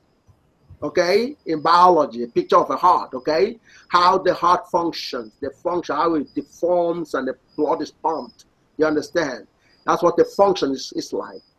You know, and it depends on, you know, the dynamics of the biological system and so on and so forth. That's what similar concept of a function. Something that depends on something in order to determine its geometry. That's what the function is. So u, a function of eta sub 0, times multiplied by exponential. That e that's called exponential. Okay, of I, that is something, a notation, you know, that's not very critical. Multiply by 2j plus 1 times pi. That is the infallible solution from God through Gaga to the Riemann hypothesis. Do you understand? Yeah. Yes. Can all of you hear me? Yes. All right. So if I claim that that is a solution to a problem that's associated with prime numbers, won't you ask me to show you evidence that that has anything to do with prime numbers? Yes. It wouldn't dare. Absolutely. So why don't you ask me? Okay, show us the evidence. See, now you're becoming a mathematician already, see? So that's what God had ordered us to do with you. Well, the evidence is the exponential. Take a look at the exponential. The e to power I times 2j plus 1 times pi. Do you understand? Can you see that part of the equation? Yes. I want you to take a and put your finger on it. Yes. This is how you're going to deal with clay. And in this process, one by one, we're going to bring down all the problems that we have as a human race. We're going to tell clay to shut up or learn. You can't teach us with ignorance. If you claim you want to teach us, you have to learn, you have to understand, you have to have the brains. Just like for you to a medical care provider, you need 2 credentials. One is big brains, and one even equally, it's important, is big heart. You can't hate humans and go into health business. Do you understand? Yes. you hate a human being wearing dirty clothes.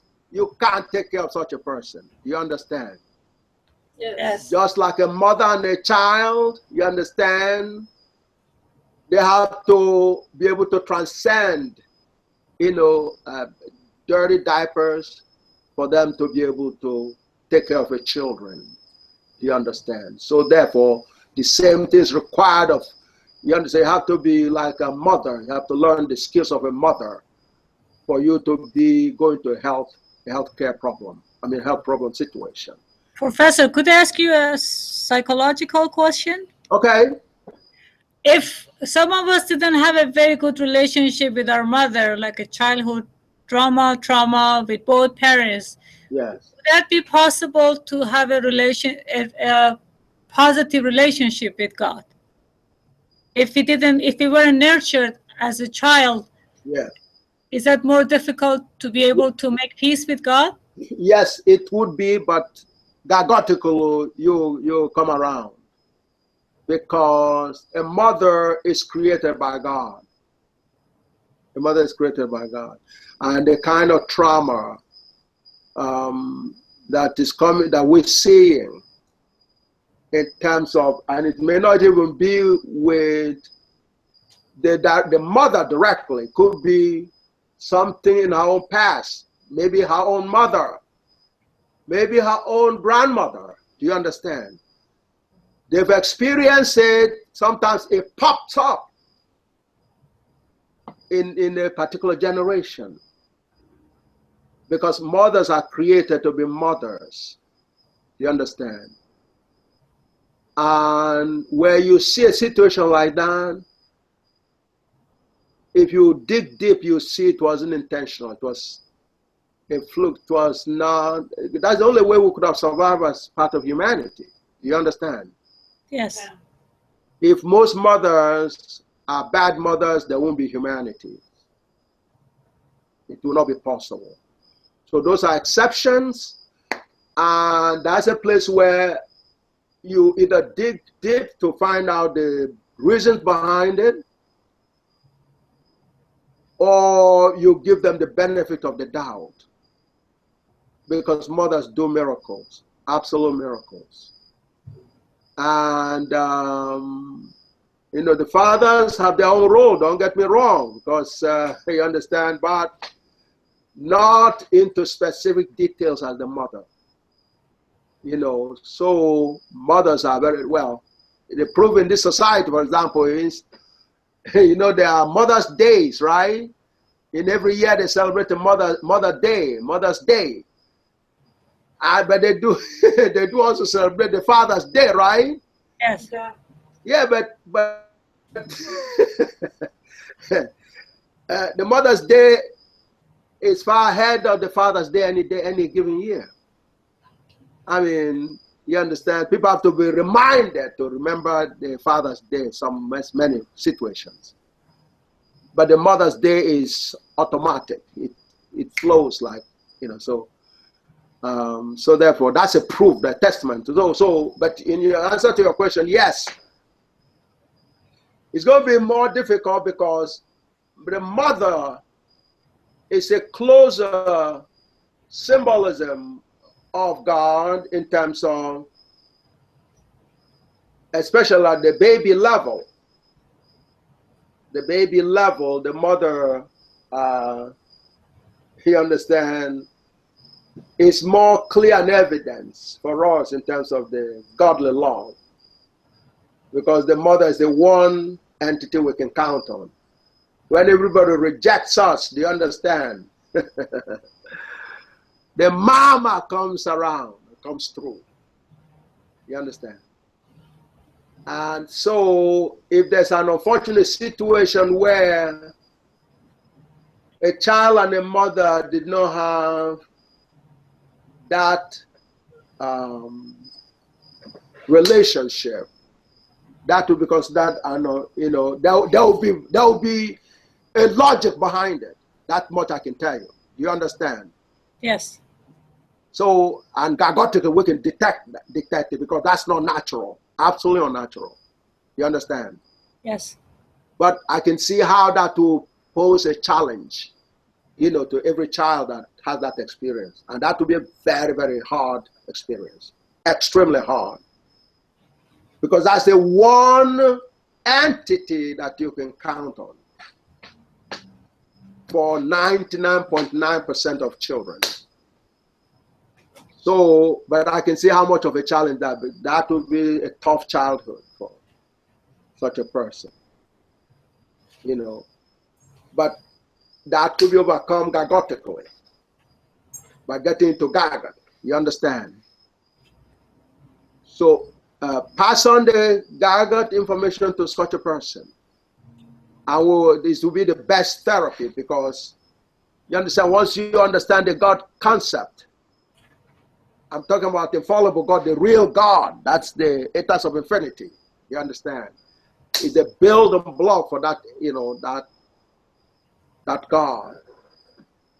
You will see that what a mother does because God works you into the womb and then handed you over to your mother. to take to take on the remaining part of God's work. Of course, with help from your father.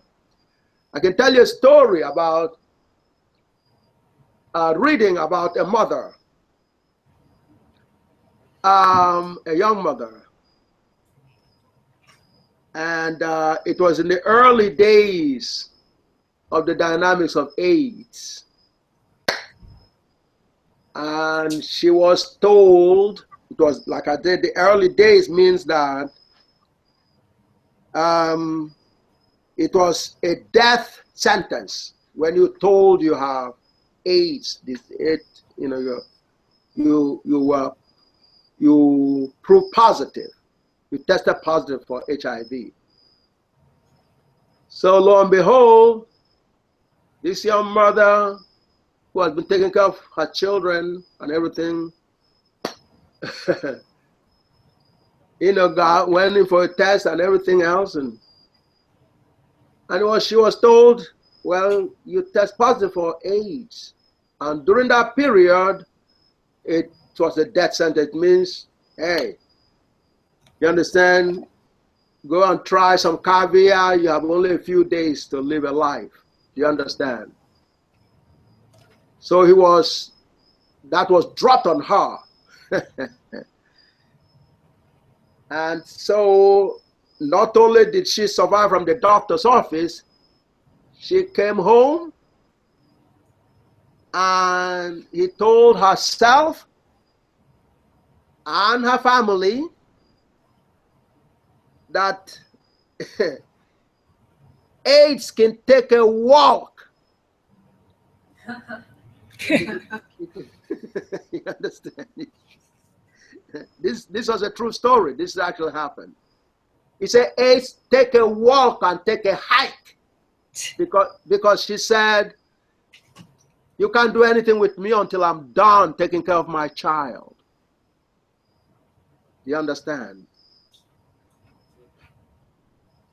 This is not a joke. This actually happened. You can't do anything to me until I've raised my children, my child, the one child, the last child that just came up. That's what she said to the people. That's what she said to herself. And she lived to raise those children. She didn't even take any medication for the AIDS. Do you understand? Do you understand? Yes. This is a true story. I read it myself. It showed her picture and everything else. That's the kind of miracle mothers do. That's incredible. She said it and people thought, well, she was just bluffing. She's going to be dropped dead in a couple of days or weeks. They said no. You understand? The human system is more powerful than we can imagine. Do you understand? Yes. And so when you talk about psychology before, that's what part of what I'm appealing to you on. You understand? So that's why I was reminding you of your power that you haven't exercised yet, which is to tell the world you have taken enough horror watching your children being strapped to the bombs to tell the truth about how you feel. Now you have Gargot beside you.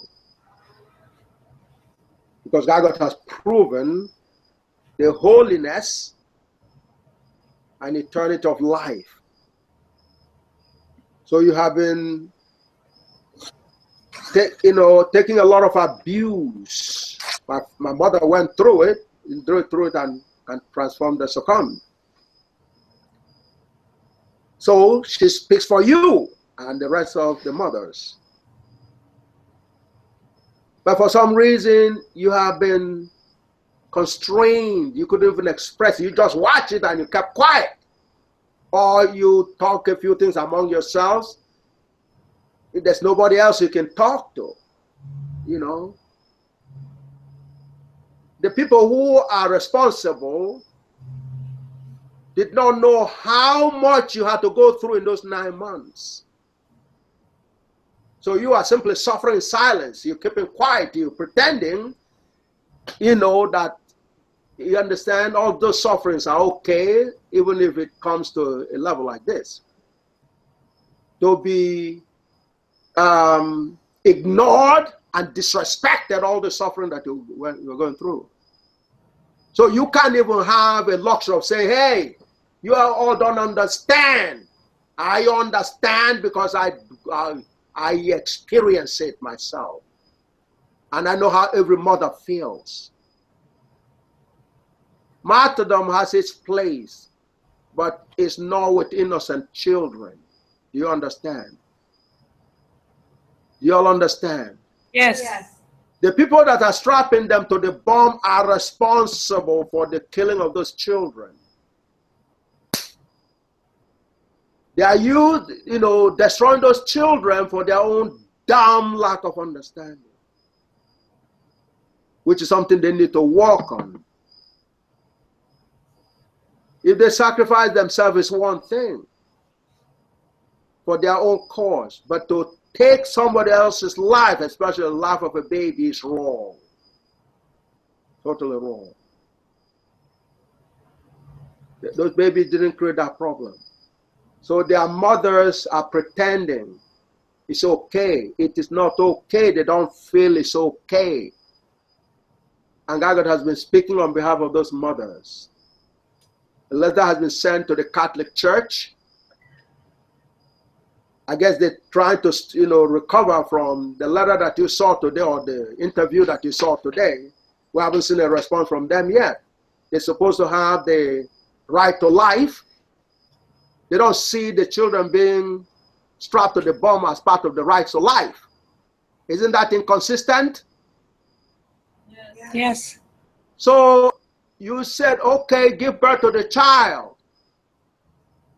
We're gonna make sure, man, you understand, we make sure that there's no abortion, okay? Yes.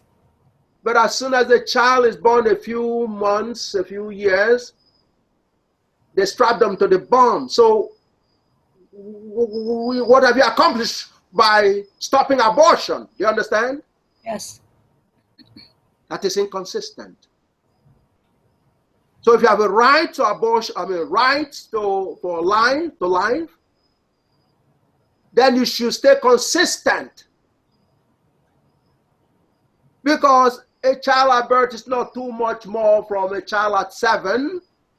You understand? They're still children. You understand?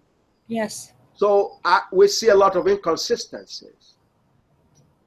Okay? See a lot of, like I said, my mother had no problem with the teenagers. They couldn't take the kid, they drop the baby on our doors. She had no problems with those. The problem she had was actually burying them. You understand? Yes. Burying babies is not something that should be happening right now, certainly not with the arrival of Gaga. That is a cruel dynamics that God has ordered stopped. But it is surrounding the truth. That is the truth. That's how God feels about it.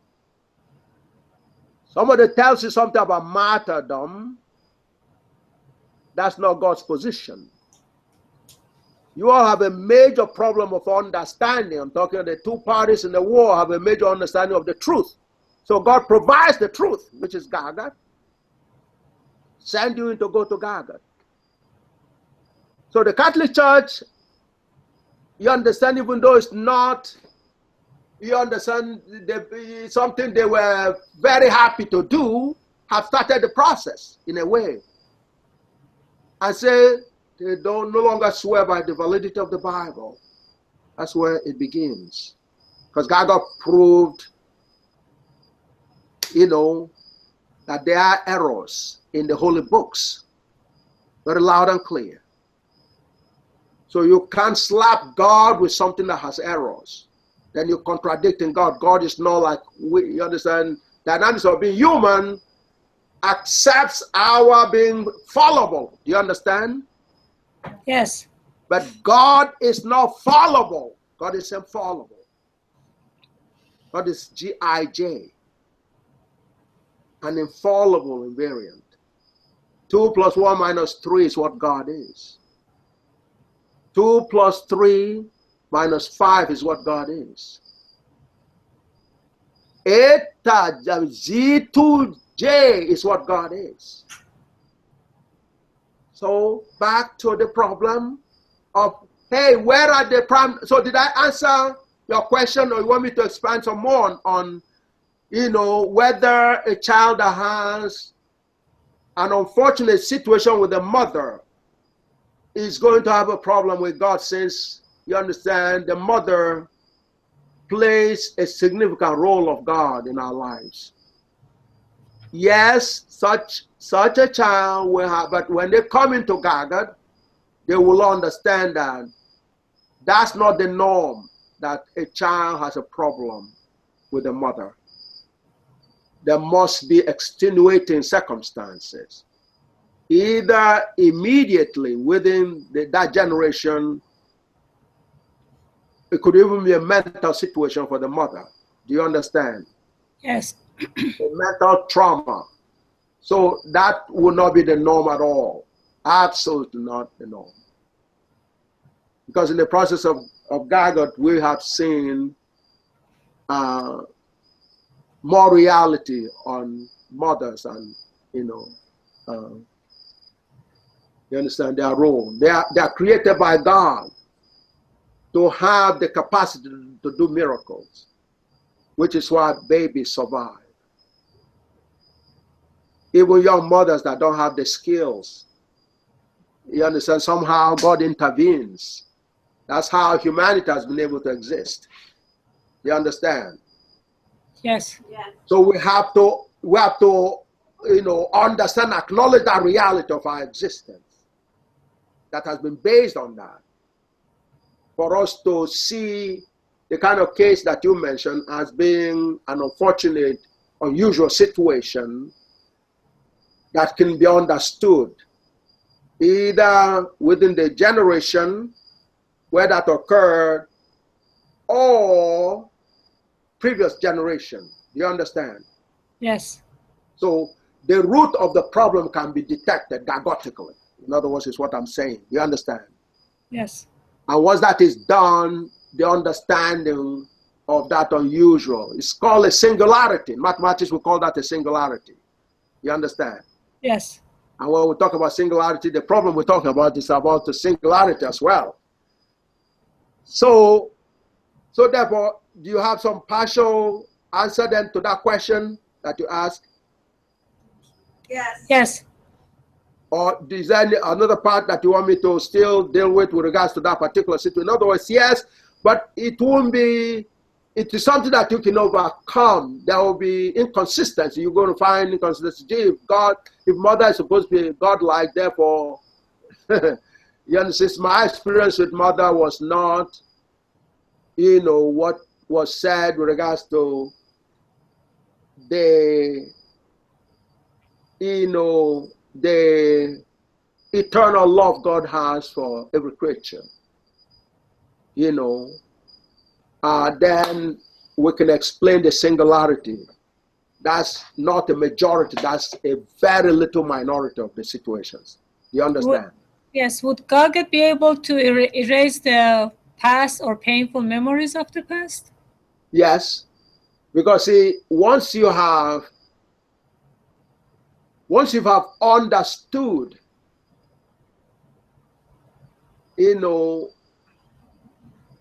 the facts of what happened, you may even end up seeing your mother as being a victim. So you begin to not only feel bad for yourself, you're going to be able to feel bad for her, on her behalf. Do you understand? Yes. So therefore, that's how you get a compensation for that process. There's a song by Elton John, although it was regards to his father. He didn't have, Elton John is the British musician. Yes. That sung a lot of hit songs and so on. And he had a bad relationship, in his case, with his father. And after a little while, he was able to understand the basis of why he was having a problem with his father. And during the time between the age and all those other dynamics, he thought his father was wrong. He thought his father was a very bad person. And then when he began to understand more, he was able to see what he was missing in terms of judging his father the way he was judging the father. And he wrote a song, I've forgotten the actual title, in where he was confessing about his own mistake of writing off his father as an inhuman person. You understand? Yes. Yes. So that happened in the case of a mother-son relationship. And I'm pretty sure there might be even stuff like that on the internet with regards to the relation, you know, how he sang the song. It's about mother and father, you know, and how he learned over the time period about why he had such a dislike for his father, and therefore gave him a way to reconstruct the past again, and not only forgive his father, but to ask his father for forgiveness for misunderstanding his father. Do you understand? Yes. So what you said can be done, but Gargot is definitely a great tool for you, a wonderful tool for one to explore that. You understand? Yes. So, and until you really come to the bottom of it and verify the basis, because like I said, especially for mothers, that's singular. You know, that does not sound a single, real, you know, an actual real reality. Something must have interfered.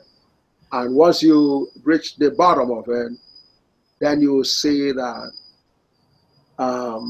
you know, you see what was responsible, and you'll be able to reconcile and in the process erase that memory or turn the memory around into a good experience, because the learning you'll get from it, you know, can get you so excited that you ironically begin to sing praises to God for allowing you to investigate it. You understand? Yes. And turn a sad memory into not only neutral memory, but a good memory, an exciting memory. To say, wow, look what God has allowed me to see. Do you understand? Yes. That could lead into a happy ending. You understand? Yes. So that's how that, you know. Any other questions with regards to that or other things? I really appreciate all the time you're taking to, I know we went over time, so anytime you choose to end the session, we all really are grateful and thankful to you for giving us an experience of a lifetime. Yeah, well, we praise God. Like I said, it's all about taking it to higher ground. So I wanted to answer your question with regards to the prime numbers with that equation, the solution. Okay? Yes. Yes. Now, the prime number, you all knew the definition of prime number. The prime number comes into that solution of Riemann hypothesis, the G2j. You have the part that say e to power I times 2j plus 1 pi. That j there is what is called, j is any number, any integer number, any number. So it can be 0, it can be 1, it can be 2, it can be 3, any of the whole numbers or integers. J can be that. So what it gives you is, you multiply any number by 2, you're going to get an even number. You multiply 1 by 2, you get 2. You multiply 2 by 2, you get 4. All 2, 4, 6, and all that are going to be what you get. You understand? Yes. So you add 1 to that number, it becomes an odd number. Do you understand? Yes. Okay. So the 2j plus 1 constitute all the possible odd numbers there is in the number system. Do you understand? Yeah. You all understand? Yes. Okay. So prime numbers except the number 2 are all odd numbers. Did you know that? Yes. You know that, right? Yes. Okay. So therefore, 2j plus 1 are all odd numbers. Therefore, all prime numbers, exception of 2, come out of 2j plus 1. Can you all see that? Yes. So that's the answer to your question. All prime numbers are there except exception of 2. So we say all of them. It's not just a couple of them, all of them there is.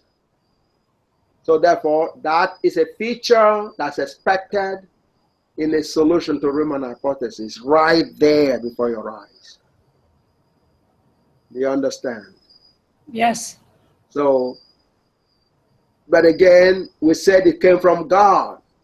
We will not dare associate this with God if it is not infallible. Do you understand? Yes. So that's what we're talking about. And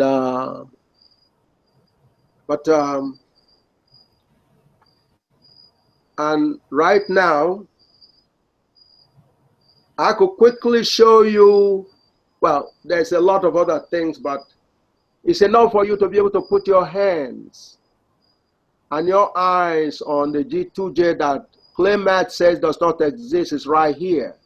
That's number 1. Number 2, it has all the prime numbers excepting of 2 in it. That's what's expected of a solution to Riemann hypothesis. It's right there before your eyes, and you can touch it also. 2j plus 1. It's all odd numbers. And out of all odd numbers, you have all of prime numbers. Do you understand? Yes. So these are some of the features. John, if you could come and quickly show the actual graph, then we're going to let them go and get some sleep so they can dream about what God has shown them today. Okay?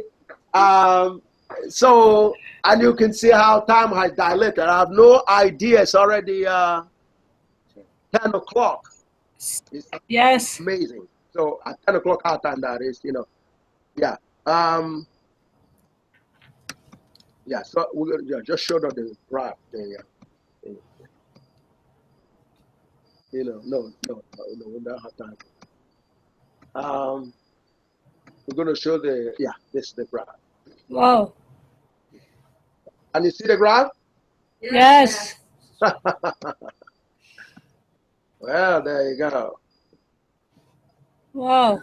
That's part of makes it infallible and therefore comes from God.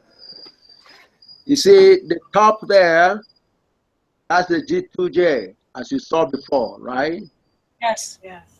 Okay, that's the G2j. The G2j is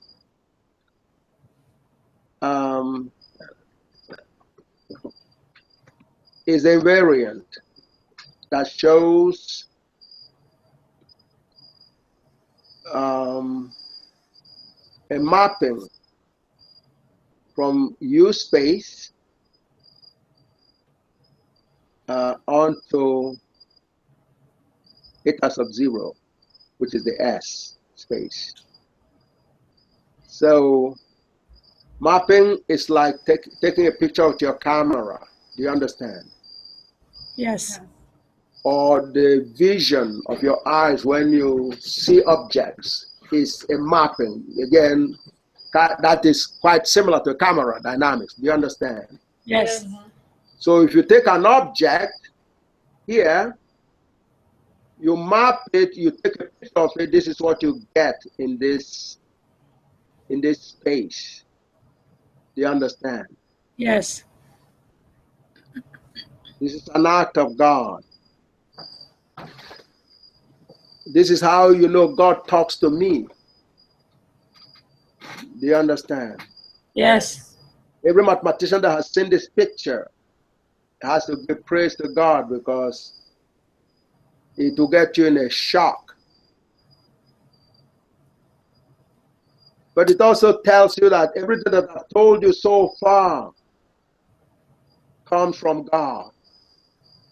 God communicates this with me. No human being could see this picture before God showed it to me. So if the actual G_ij, j equal to 0 is too hard for you to understand, then this one, even though it's a very complicated problem, the miracle of God actually transforming such a difficult problem into geometry that you can see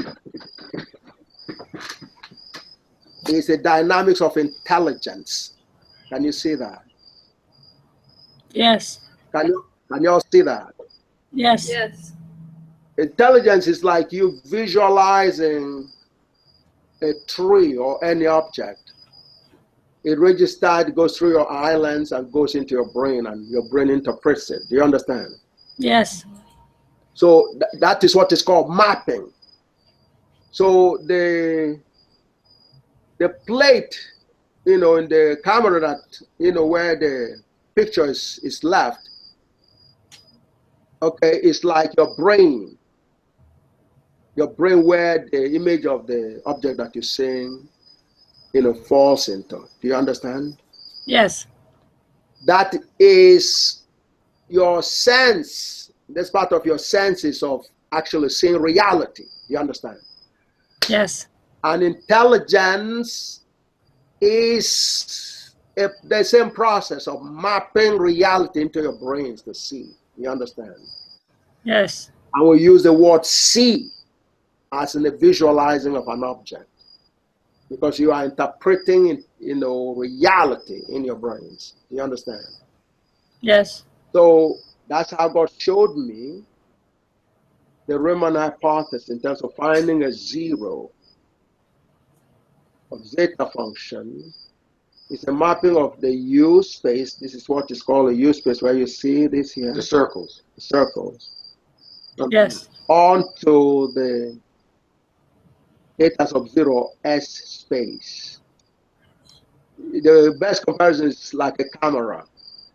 This is like the object, okay, except it's not exactly like an object. It's transformed, because you're talking about the logarithm. In other words, straight lines here, what are circles here turns out to be a straight line, a vertical straight line here. Do you understand? Yes. So it's more complicated vision that is more complicated than just viewing an object, because an object will come out like it is in reality. Do you understand? Yes. In this level of intelligence, a circle comes out as a straight line. That's an advanced transformation or mapping. Do you understand? Yes. So God transformed the problem of Riemann hypothesis into a mapping from this space onto vertical straight lines in the S space. So, and what Riemann guessed was that, what we call the zeros of zeta function lies on one vertical line here. Where X This is x here on the horizontal, and this is y. The x is 1/2, according to Riemann, but the y is infinite. That's what was his guess. So God transformed that that no human being was able to see since 1859 until 1990. For me to be a mapping of this space, this will be the zeros, the subset of this mapping of these circles into straight lines here, which is consistent with the guess from Riemann. You understand? Yes. So when they say Yibo has the ultimate intelligence, this is one little proof of that. Clay obviously has no brains enough to understand that therefore this is an infallible. In other words, Riemann was a genius. He headed the math. He was a student, good enough to be a student to the greatest mathematician before antiquity, right? Yes. He was a doctor student, as you saw before. I thought to show them, right? Bernard Riemann was a doctor student to Gauss. And Gauss asked him to develop Riemannian geometry. And he had a tuberculosis. Tuberculosis actually killed him. So in the last years, he wasn't really feeling well. He died in 1866. This problem was posed 6 years. I'm sorry. 7 years. Well, 1859. 7 years. 7 years. Okay, 7 years before he transformed on. He posed this problem. And so the sickness obviously contributed to why he couldn't concentrate it. But he was able to guess the answer lies on the vertical straight lines. Do you understand? Yes. Dagot confirmed that by mapping the problem onto that similar straight line, except it's not just one straight line, it is more than one straight line. The one that is guessed is one of them. So without Dagot, he was able to see something correct with regards to the solution of the problem. And people did computations and they were able to somehow find zeros on that same vertical line. So Dagot was able to verify the geometry of his guess through this mapping. This is called mapping. It's what is, you understand, as far as I'm concerned, it ranks as top, the most elegant mathematics there is. You understand? Yes. This mapping here is extremely elegant. It takes the most complicated problem and transforms it into such a beautiful looking, elegant mathematics, elegant geometry. And that constitutes the solution. It verifies the part of the guess of Riemann that is true, which is the zeros lie on the vertical straight line. The zeros. So you should feel free to share this with the first field medalist in mathematics, the first woman, lady, if you had any access to her. But more importantly, encourage her to join us in the monthly briefing. You understand? Yes. If you have access, if you have an anyway, that would be a good thing to show her. And you're going to have a journal anyway. So in the process, God revealed the part of Dagot's guess that was correct, which is that, yes, the solution do lie on vertical straight lines because it's a mapping of this space onto straight lines in that same space from this formula here. Logarithm mapping is what this demonstrates. That's what is shown here, mapping from here to here. You have to be an idiot, not a mathematician, to disagree with this. You understand? Yes. Especially since the Riemann guess agrees with it. And all computations agree that they found a vertical line, not only just one half, which was predicted by Gauss. They do computer and they verify this here. The only problem with it is that the x is equal to 2 is not an actual solution. Geometrically, it looks like a solution, but it is not the solution. The solution comes in here, on this line here, but it's similar. It's a line that is similar to the one guessed by Riemann, but in terms of specifics, the line is here, not here. Do you understand? Yes. It's an infallible solution. There's no human being that has any brains that can touch it. You understand? Yes. But Clement is telling you this does not exist. Do you think that is right? No. So, like the killing of the babies, this is consistent with the killing of the babies because this is an intellectual attack on humanity. By deceiving humanity, something humanity needs to understand does not exist. By the sheer negative power of propaganda and the usage of institutions that you trust and you support, like Harvard and MIT. To use those facilities to con you into believing some reality that part of your life depends on. Because like I said, that 2j plus 1 pi is here. That's the prime numbers are all in here that are needed for computer security. Your life depends on this solution. And somebody is restricting you from studying it. That's a crime against humanity. Do you understand? Yes. Yes. It's a crime against you personally. It's a crime against your family members. It's a crime against all the people whose signatures you saw today from Harvard and MIT. It's a crime against the integrity and the blessings of Gauss. It's a crime against humanity. But they're counting on you not being sophisticated enough to understand these details, but showing you, seeing that this will remain in your brains for all your life. Do you understand? Yes.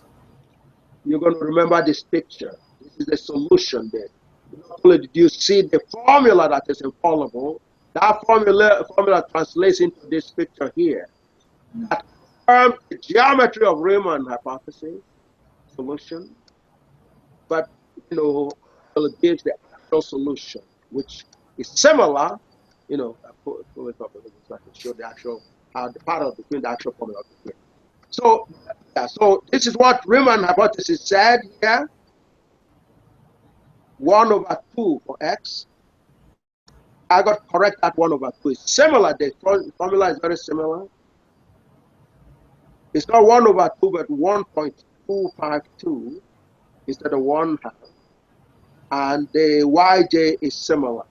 They are infinite here, just like the infinite here. But the geometry is extremely similar. Do you understand?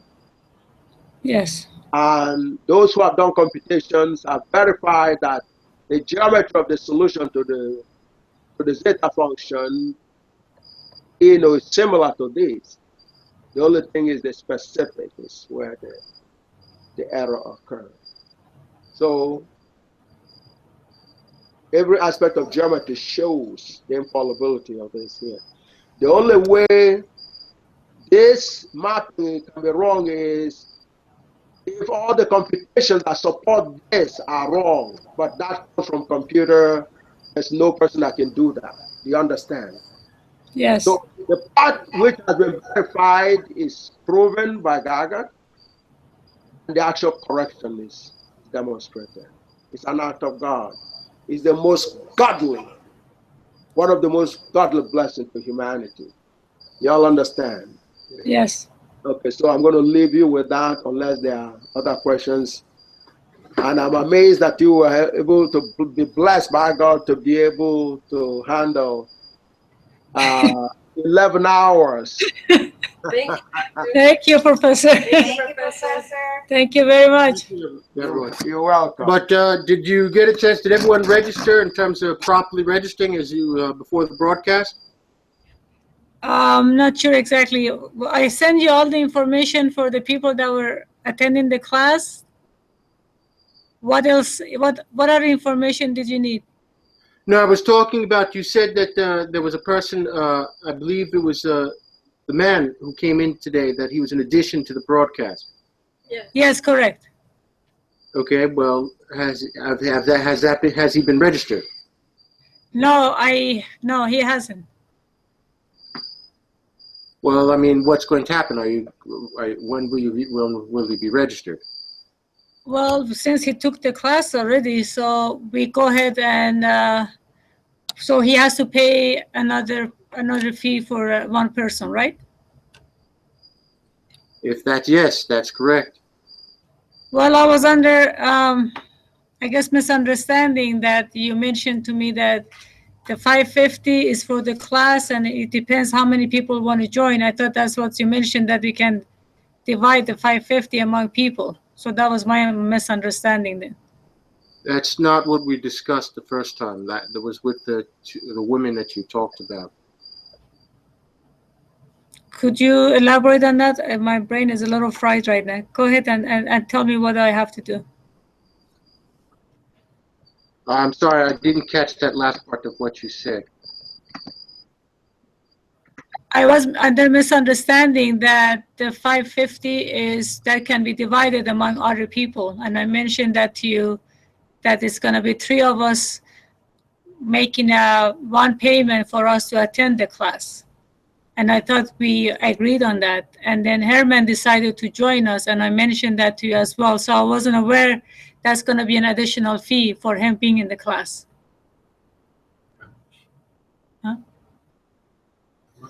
550. Well, what I understood was when that arrangement was made, that was when you said they were all together, you and the other 2 women, in terms of the 3 of you all together. That's what that 550 was dealt with. But you just told me within the last 2 days, I believe, before today, that you were going to be adding another person. So that was not part of that 3 people package. Oh, I see. Okay. I wasn't aware of that. I thought that you mentioned that was 550. Yes, go ahead. I'm sorry. That was explained when you said originally that you had 2 other people coming with you. That was agreed upon for the 550. We had no problems with that. But you told us then afterwards, just 2 days ago, that you were going to be bringing another person. That was not part of that package. That's a separate part. That's a second part registration. Oh, okay. Yeah, I wasn't aware of it. But if there's anything that we owe you, we'll be happy to go ahead and take care of it. Okay, if you can do that as soon as you can, we'll wait, but we just want to make sure that's clarified. Okay, and the fee is 550 for Herman as well, correct? Just to be clear. Yes, that would be correct. Okay, and he will. You receive a journal. He will receive a journal for himself, and the 3 of you will have a journal that you will share amongst the 3 of you. So Okay. there'll be 2 journals altogether, one for the group of 3 and one for him. Okay. Provided that he completes the registration of 550. Okay. And as far as September class, I need to talk to the girls to see how we're gonna. It's gonna be at the end of the month of September, correct? That would be correct. Okay. I'll check in with you. I'll talk to the girls tonight and Herman, and I'll get back to you tomorrow as far as the payment for him, and then I'll touch base with you regarding the next month class. Thank you very much, and I hope Thank you very much. I hope everyone has a good night. Thank you. The same. I appreciate it. Thank you, Professor. Thank you. Good night. Bye-bye. Good night, everybody. Good night. Thank you.